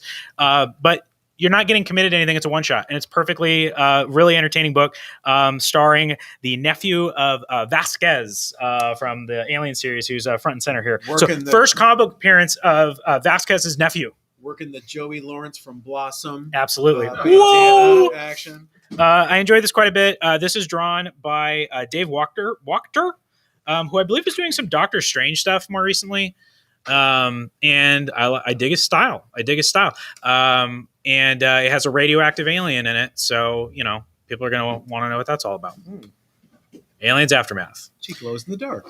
The one that he was showing you, this one here is a 1 in 25 by the actual series artist or the comic book artist, Dave Wachter. And a very clear homage here to the original Aliens film where Newt's about to get taken away by the xenomorphs. Yikes. Very cool. Hey, All right. My mic is off. Do you want to read that comment from Comic Journey? Sure. I can Question bring for that. Ryan. Yep, I can bring that up. 1 second, please. How do you price your variants? Is it a number of issues formula or a supply and demand formula? It's Ron? pretty much, I look and see what they're selling for online and sell it for less. I can vouch for that. How much less? Depends. It depends on how long I want to be hanging on to them for. Do I just want to get rid of these? Is the book returnable? That's a whole thing that people don't even know about. Yep. And so on and so forth. Every once in a while, if it's a book that's hot enough, I won't I'm not going to budge. I'm going to get my money. Yep. But for the most part, I look at what the market's doing and try to sell it for less. Otherwise, you just buy it online, right? You have to have. I want you to come in here. What he tends to do is price them, and then when you bring it up to the counter, he changes it Change on up. you. Yeah, I see. Just a joke, people. It's not true. Okay, moving right along, we have War of the Bounty Hunters #2. So if you're getting confused by all this different stuff, Star Wars is doing a great big crossover with all their Star Wars titles. And all of the titles, with the exception of the Old Republic books, are tied up in it.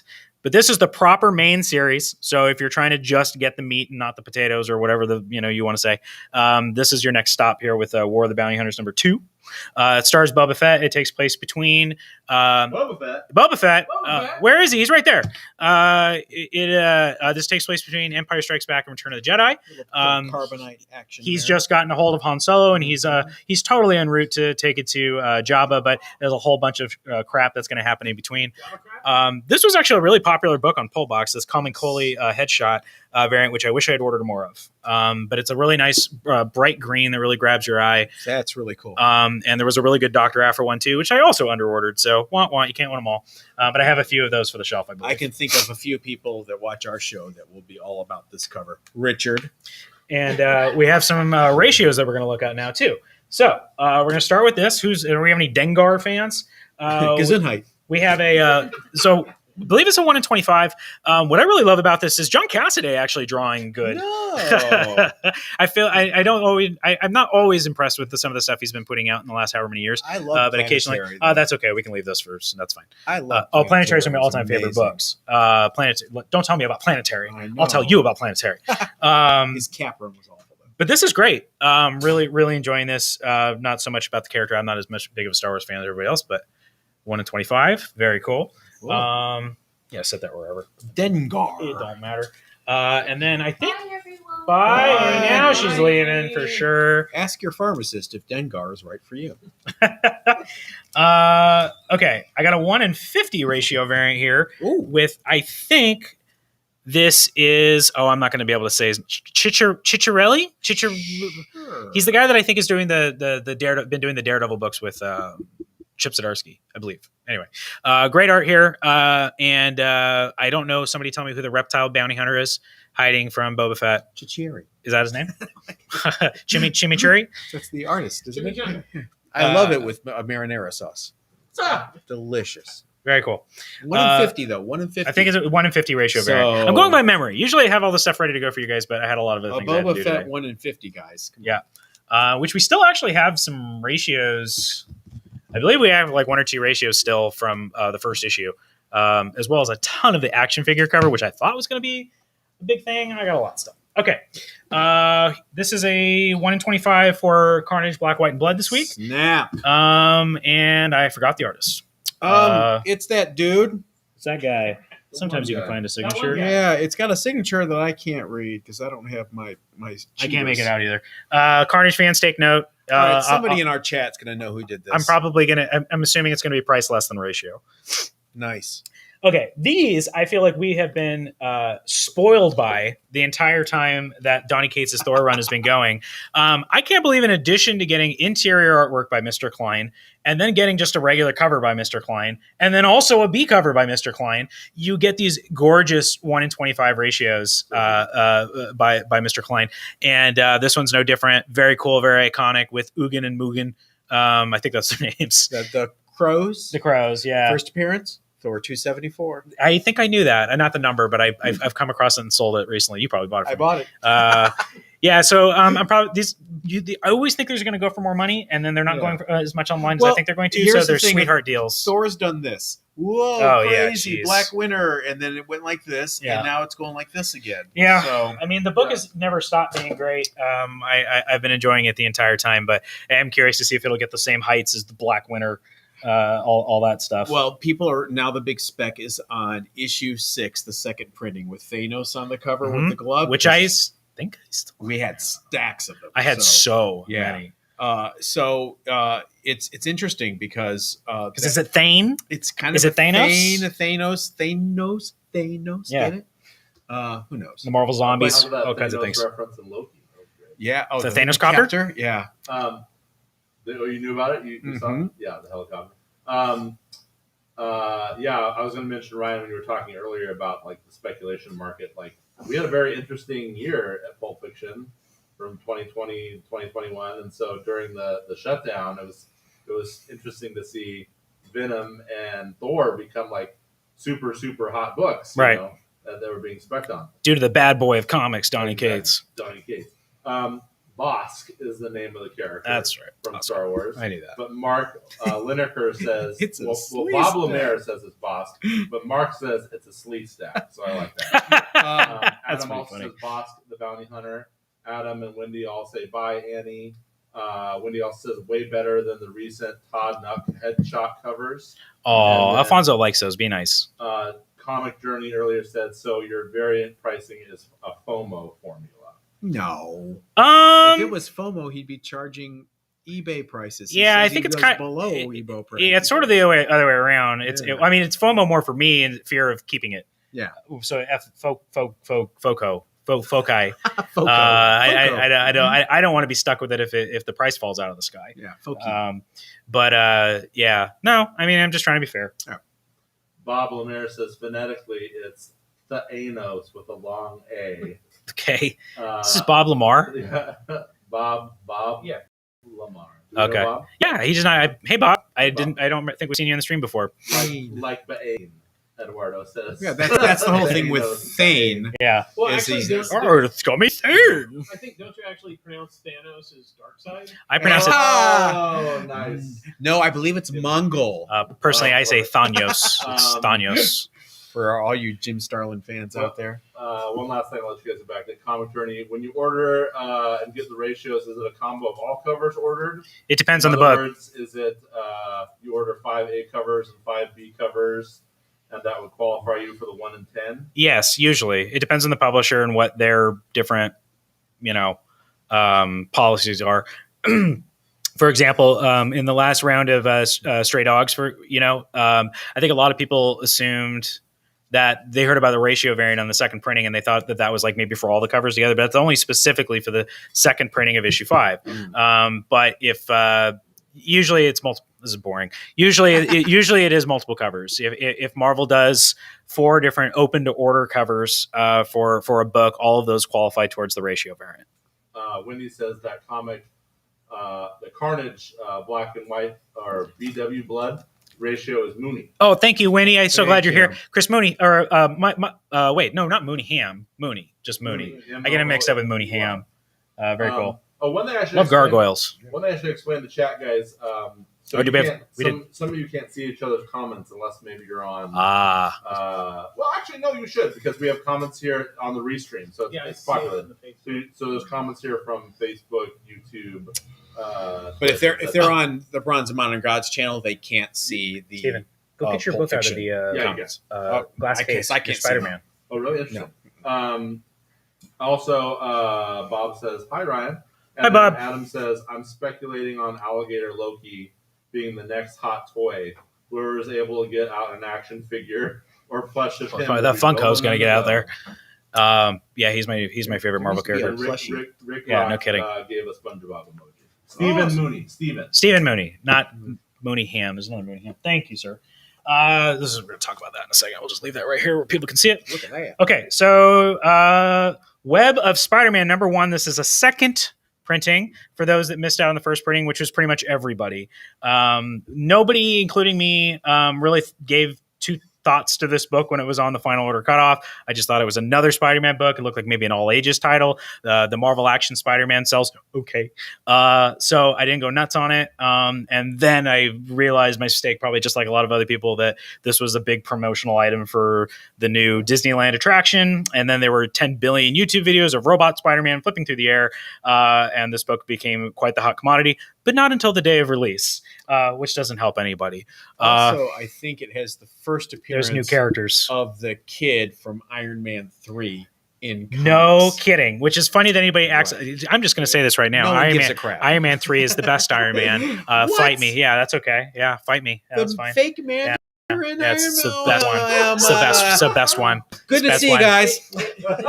And that's what happens when you're a bigger Shane Black fan than an Iron Man fan. You want to leave the show? You want to stay for the rest of the show? I can stay. I'm not going to like it.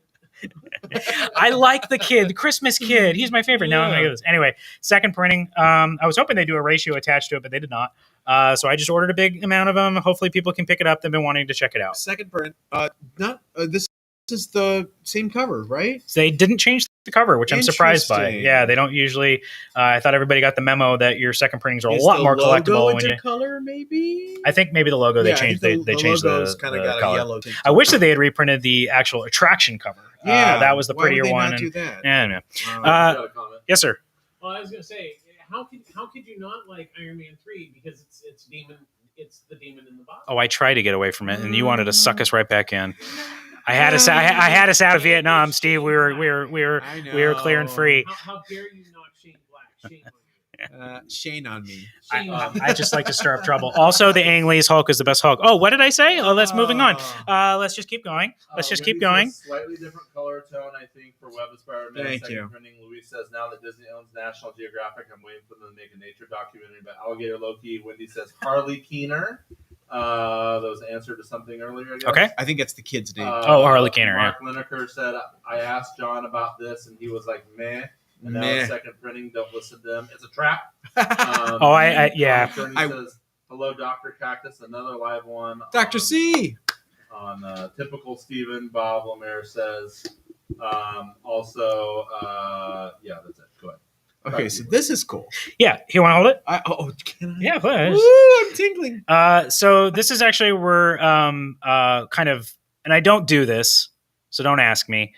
This is not actually my book. I'm selling it for a friend. And this is only given to cast members, but I think even more specifically, I think it was only given to cast members that work at that part of the park. California Adventure. So correct me if I'm wrong, if I'm getting this information incorrect, but I think the last time this happened was for Galaxy's Edge. Yep. And they had a cast member cover for Galaxy's Edge #1, which was a series that Marvel actually put out. I don't know what that book's doing anymore, but the last time I checked on it, it went for a lot of money.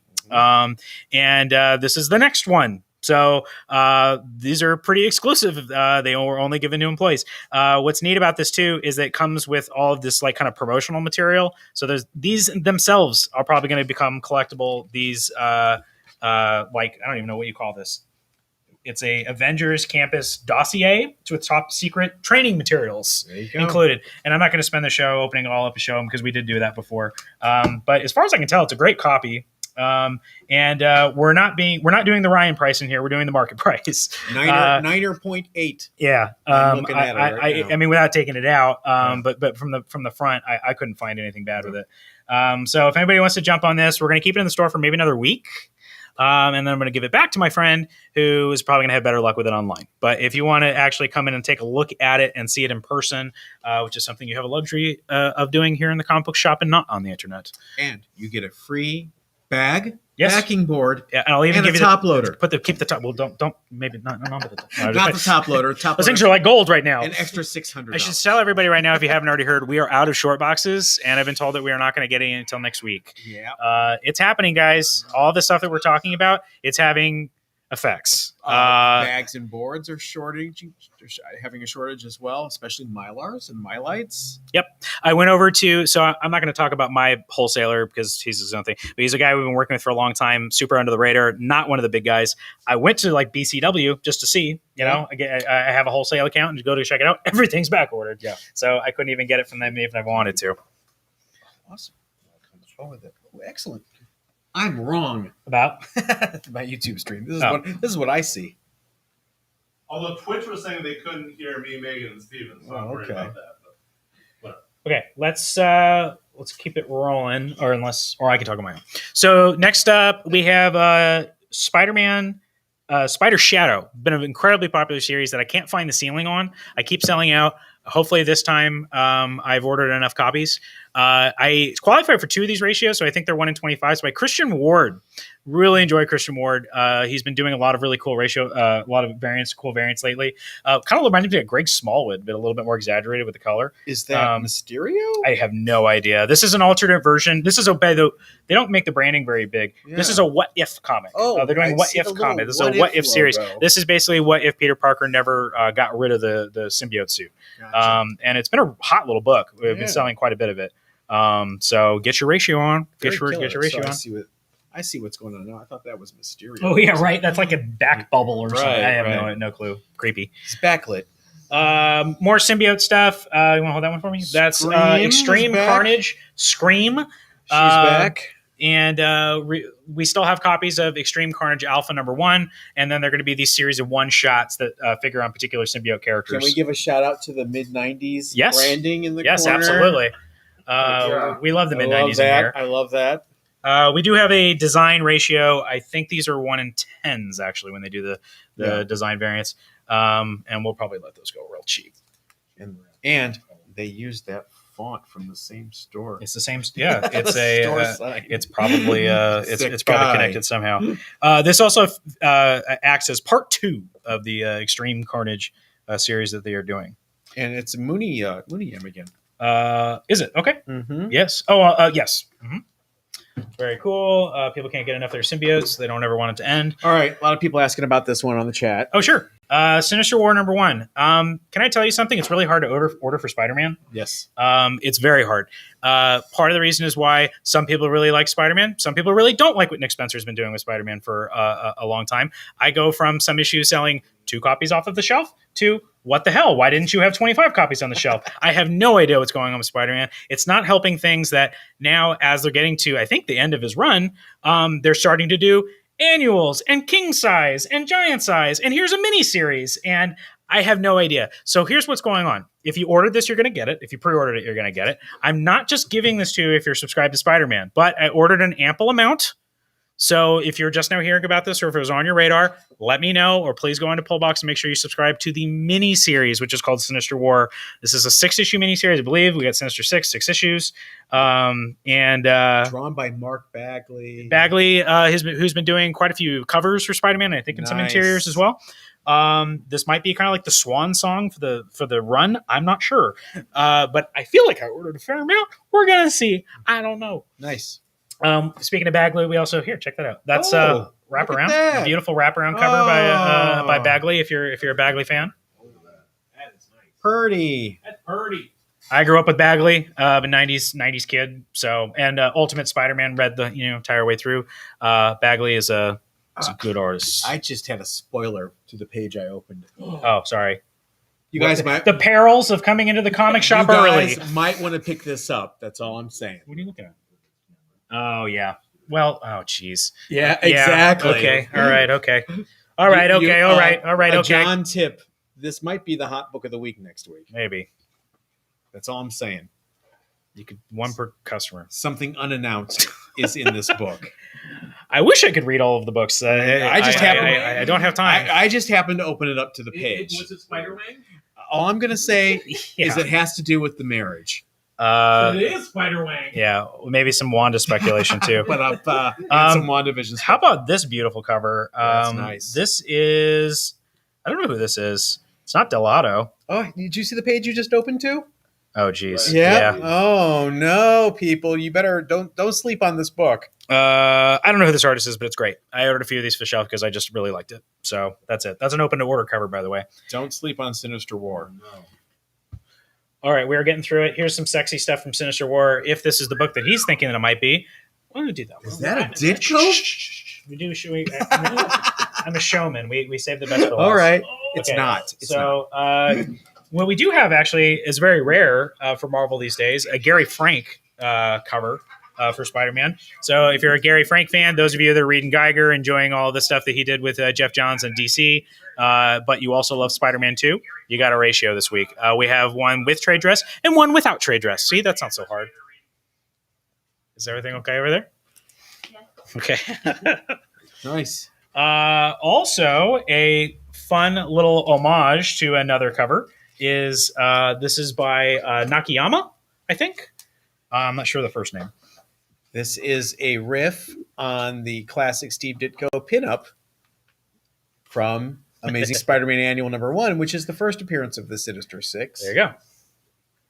Very cool. Very I cool. think that this is the one in 50. Yes, this is nice. This is the one in 50 by something Nakayama. Something. Yes. Um, Oh, look, there's the White Rabbit. oh, Woo! White Rabbit. from Marvel Team Up. She was the White Rabbit. What a fun What a nerd. villains. Spider-Man and Frogman. See, Steve knows. I feel bad I never got into Spider-Man. Here is not Juan Ferreira, something Ferreira, but pretty cool cover for Doc Ock fans. This is the 1 in 25 ratio for Sinister War. Nice. And I have quite a few of these. Nice. And then we tease, but here you go. So it's been since Marvel's done a hidden gem. Are you familiar with those at all? I am, but why don't you tell everybody what it is?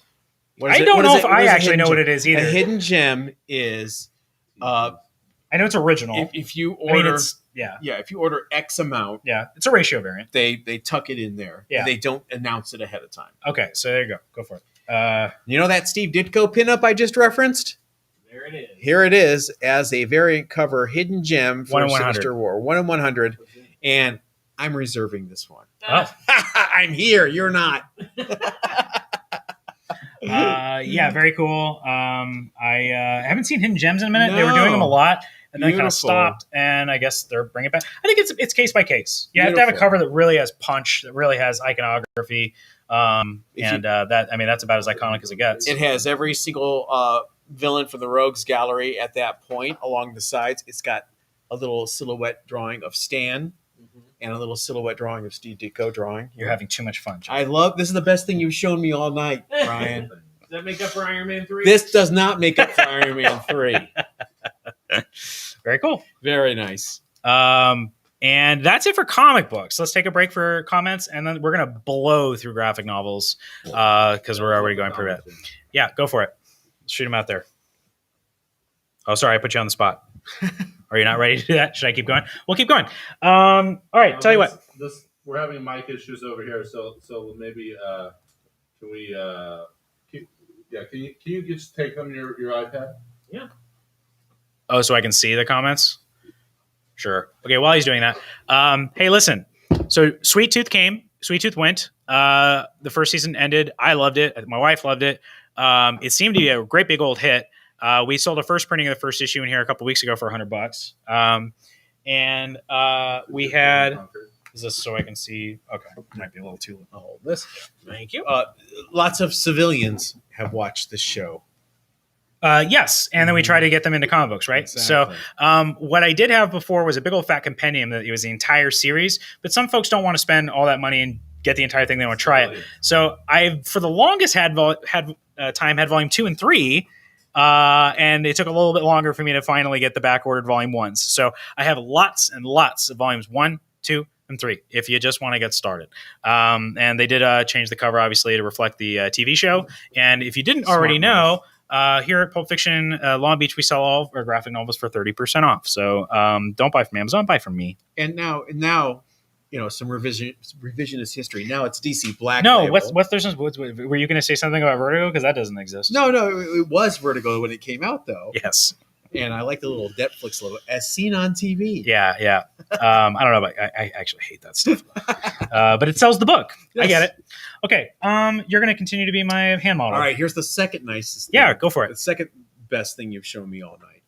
And that is a new printing of Marvel Masterworks Fantastic Four in a new format. It's actually a little smaller than comic sized.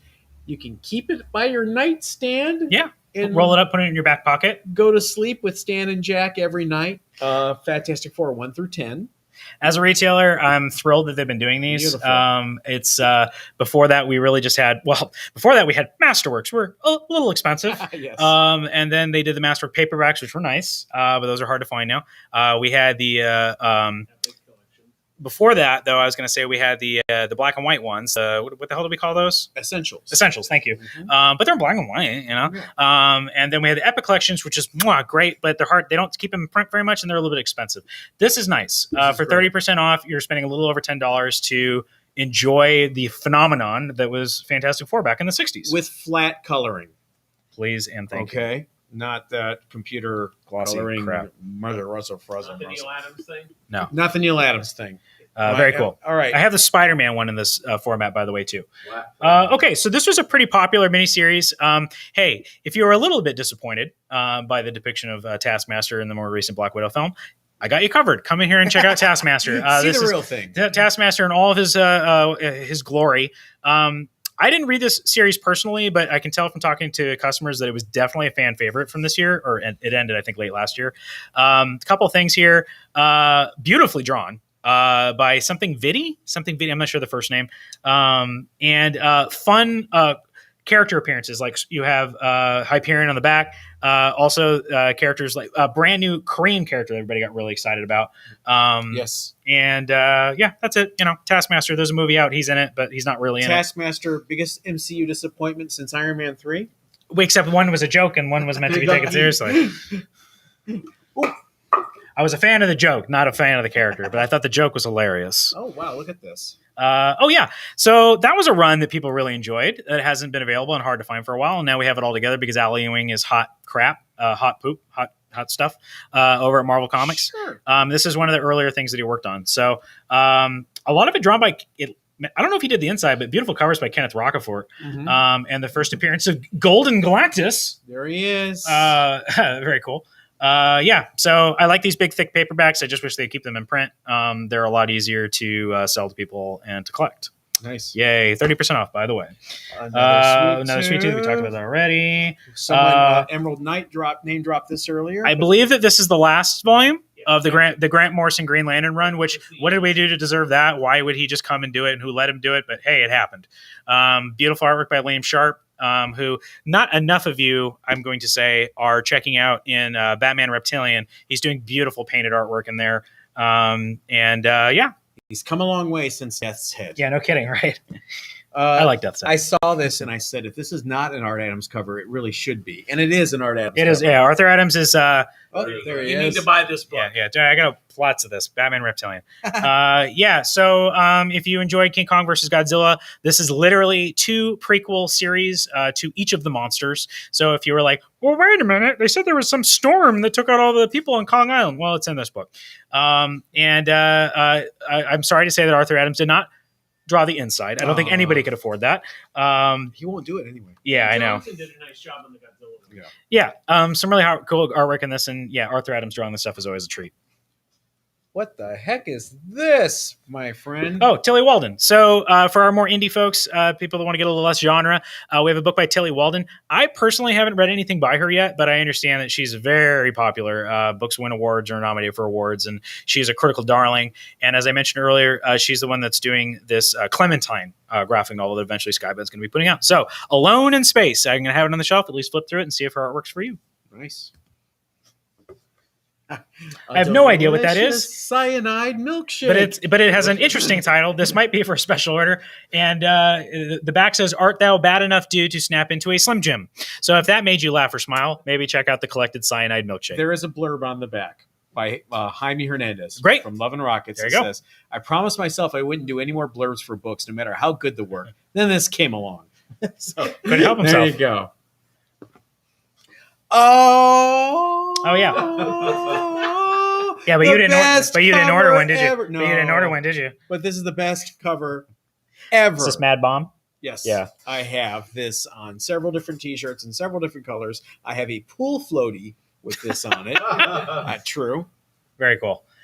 Celebratory magazine by Titan Comics, the British folks. Just a cool retrospective of Captain America. I think I have shelf copies. I'm not certain, but even if I don't, I like to go not neener, but look what you could be ordering on Pullbox and didn't. It won't fit. And a couple other covers. This as well. is one of the top 10 covers. Yeah. Different variant. Yeah. The cover for Tales of Suspense 60 maybe. You recently just acquired a pretty darn sexy, exciting Captain America book. A few. I got a really nice high grade copy of Tales of Suspense 58, which is the Iron Man crossover, Right. and then 59, which is the first. Yeah. And then Captain America Comics 73. That was the one that was pretty exciting from to me, just 'cause 1949. good Lord, that's or old. 47. 47. Yeah. 49. And hardcover version of the John same Romita. thing. John Romita on the front. John Romita on the rear. John Romita party in the front. John Romita in the back. Exactly. He's like a mullet. Oh, Dave McKean. Yeah, Dave McKean hasn't done any really like, and I mean maybe he wrote this, he didn't. I don't know, but if it has Dave McKean's name on From it, and if artist it's and writer Dave McKean. okay, so there you go. Dave McKean doesn't do a ton of narrative art anymore. So when he does, I think it's special, and you should check it out. I ordered one of these for my personal self to take home. Yeah, you should check out Dave McKean if you're a Sandman fan, or if you're just like a DC guy. If you read Batman: Arkham Asylum, Dave McKean's still plugging away. Or pop that open, John. Yeah. Or if you just bought Hellraiser for the covers Hellblazer for the covers back in the day, like Yeah, me. right. Some talky stuff. I'm going to turn to the talkiest pages. Oh, that's some good stuff. It's interesting. There we go. There's a good spread. Yeah. It's called Raptor, and it's called a Sokol graphic novel. I don't even know what that means. It's like Eastern European or whatever. Dark Horse Originals. Yeah. Is this Mike Allred? Who is this? Well, I was going to say it was Becky Cloonan, but that might be the new artist that's on that book. This is a new printing. No, it's not. This is the True Lies of the Fabulous Killjoys National Anthem. So this is the more recent Killjoys series that wrapped up. If you don't already know, this is written by Gerard Way, of course, the rock star My Chemical Romance frontman, who also gave us Umbrella Academy. But in addition to Umbrella Academy, the lesser known, we also got the True Lives of the Fabulous Killjoys. So those of you that are super fans don't want to miss out on the big deluxe hardcover this week. And he did a great run on Doom Patrol. Yeah. Oh, that's right. And Doom Patrol. Did we finally get to the end of the box? That's it, kid. That's it. Let's go home. Woo! Thanks, everybody. Thanks, Ryan. So Megan's going to come over and grab one of your mics and bring it over to us. You have to share it now. Okay, a couple comments here. Adam, Captain America defending liberty and freedom for 80 years. Woohoo. Exactly. That Cap tribute has a 2-page spread of the big scene from The Confession. Really cool to see that oversized. Batman Reptilian had a great start. The art is really awesome. I rather get that new trade format rather than the digital format. I can't read the digitals without going blind. And that's it. Yeah, put your mic kind of in the middle of you too, Ryan, if you can. Okay, cool. So going back to some old comments we missed here, Adam was talking about Disney is going to release its hunters to track down people selling to those cast members comics. Comic Journey earlier said, who cares about that brat in Iron Man 3? This is why today's FOMO is freaking weird. At least in the 90s, the spec was cool for characters. The overproduction and gimmicks killed the market then. Yes, I remember those. Stay off of Comic Journey's lawn. Yes, exactly.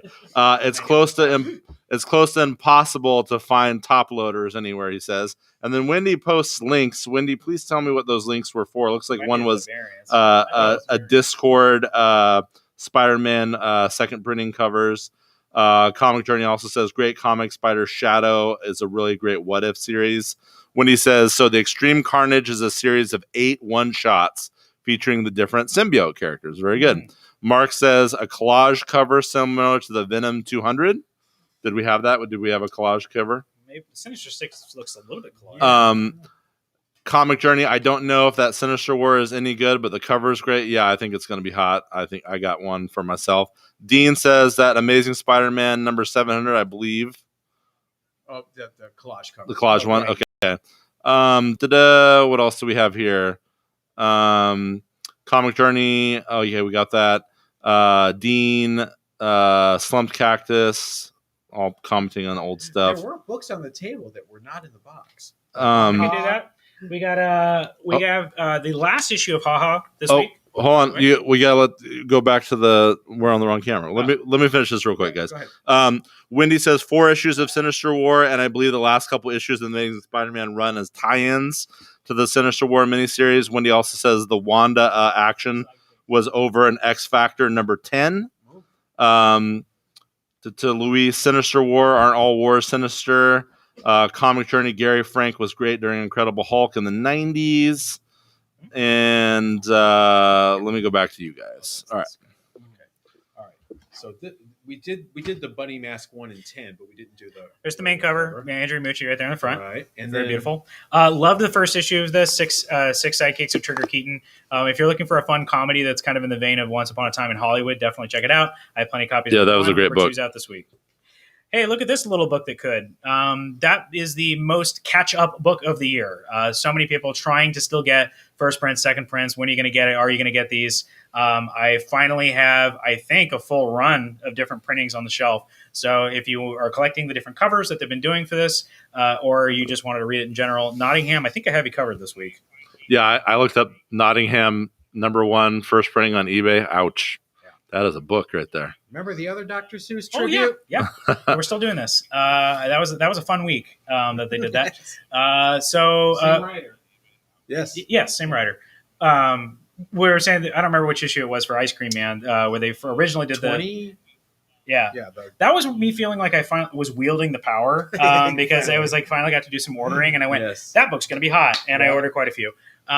So issue 6, wrapping up, the same writer's Ice Cream Man. With that same Dr. Seuss cover.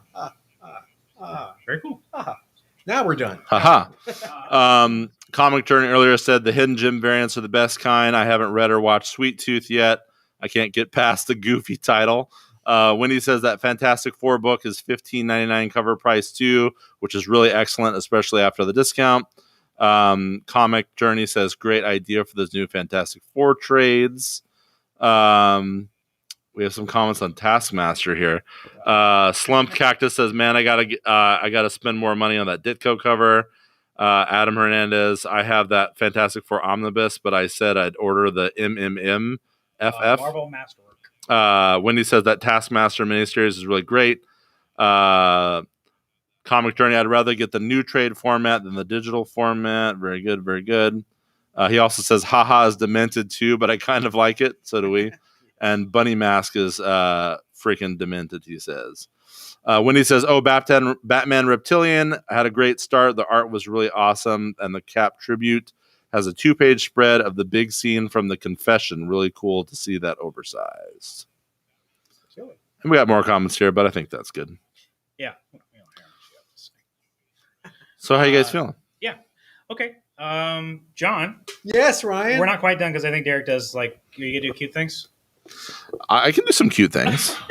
I know you can do cute things, but I always do cute things. Are they cute? Okay, let's do maybe one cute thing. We just one. Let's see. Let's check check the cute things. Okay, he's gonna check his cute thing list. In the meantime, thank you so much for being our guest. Thank you for having me. We will. I promise if you come on, try to not make it this long. But I hope you had fun. Blame me. I'm a big blowhard. No, me too. I love talking. Especially about comic books, and I would love to talk to you about comic books more. So you're welcome here anytime. And awesome.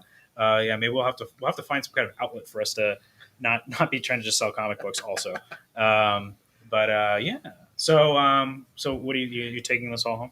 I've taken a few things. Okay. Right. Yeah. Pack them up. Okay. I'll take them. You got it. The one thing I will remind everybody that if you are watching on our channel, Bronze and Modern Gods, make sure you follow Pulp Fiction Long Beach on Instagram and on Facebook.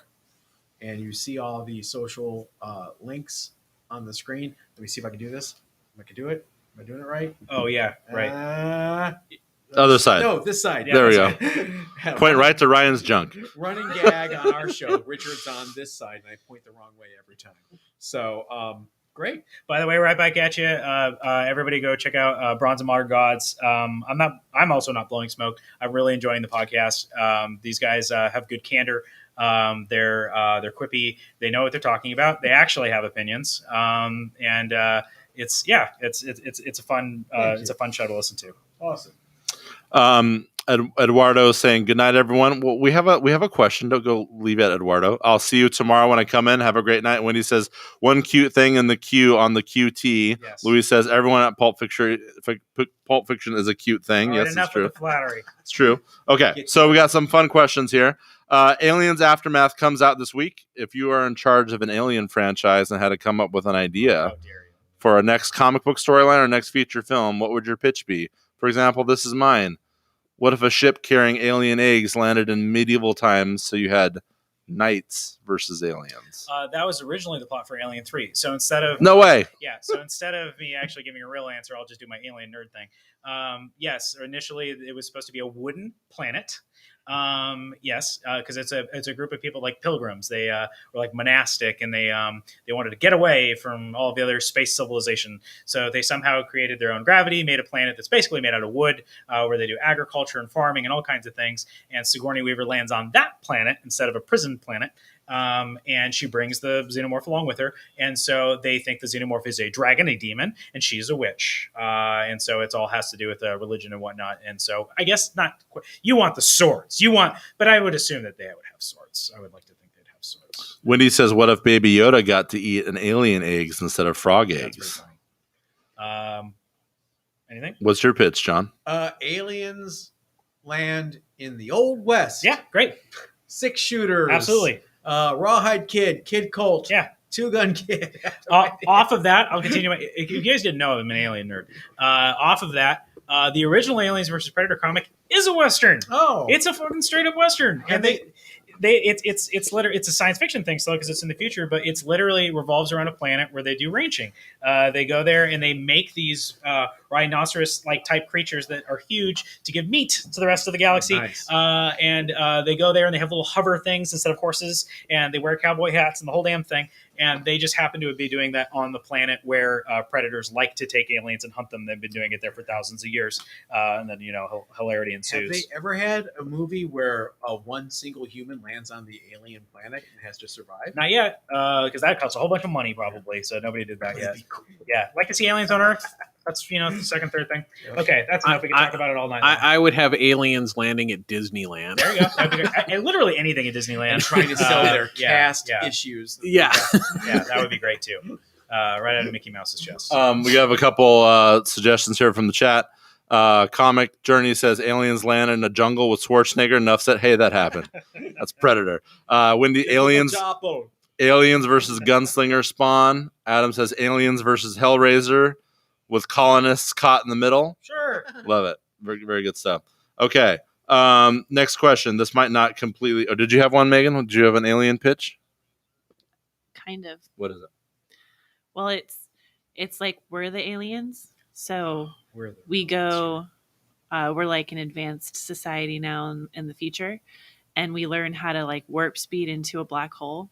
So these astronauts warp speed into a black hole, but then when they get there, they don't know what to expect, and then they find themselves in the middle of a big Star Wars type battle, and then they have to choose sides.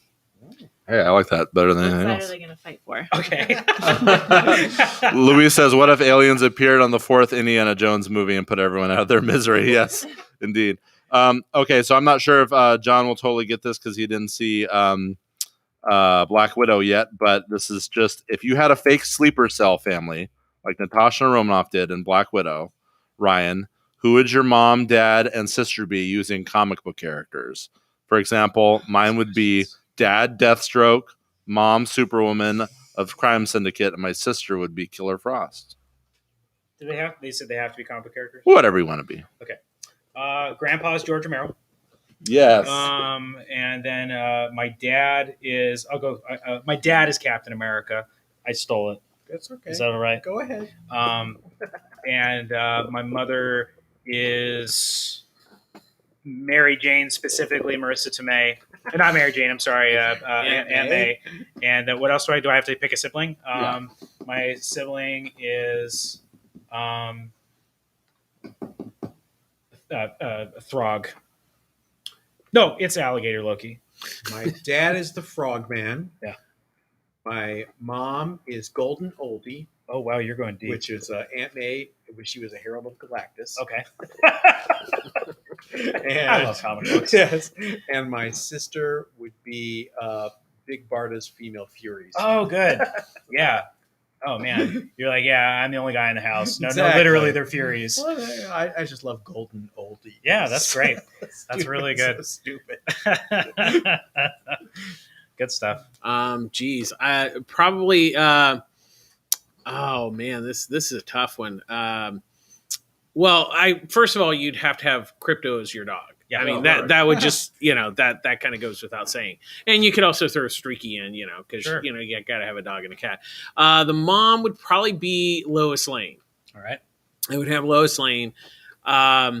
for Dad, that's a tough one. It would probably be maybe Metamorpho. Okay. Ooh. That would be interesting. And for a sibling, I would just go for Broke, kind of like the Brady Bunch, and just have pretty much the entire Legion of Substitute Heroes as like other Big kids. family.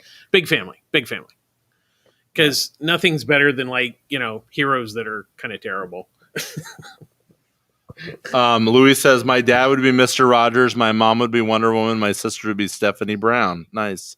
He also says, what if the aliens landed in a time of dinosaurs and they fought each other? That'd be good. That'd be perfect. All right, cool. I think that's good. Comics Journey also says aliens land in hedonism next weekend. No. I think we have to give a shout out to Comic Journey. Yes, we sticking around the entire Yeah, no stream. kidding. we love the Is this one of commentary. Yours? Yes. Okay. And participating. Thank you, Comic Journey. Yeah. That's awesome. I do have one more. This is specifically for Ryan. I hate it. Ryan, if your wife gave you a hall pass, One of that. what superhero or comic book you're gonna character get me in would your be hall pass? I'll just say pew pew pew pew pew pew pew pew pew. Florence Pugh. Pew pew pew pew pew. Who's That's all that? I'll say. What's that? It's our new Black Widow. Oh, okay. Well, I could give Hercules. Yeah, there you go. I love it. Good stuff. Megan, who would your hall pass be? Thor. Oh, See?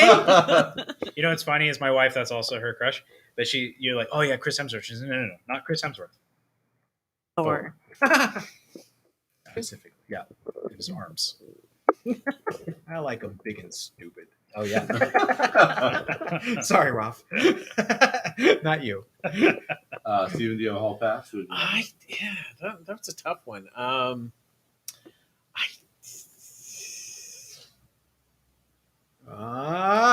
Stumped. I am stumped. Just go with Carol Danvers. Do it. No. Oh God, no.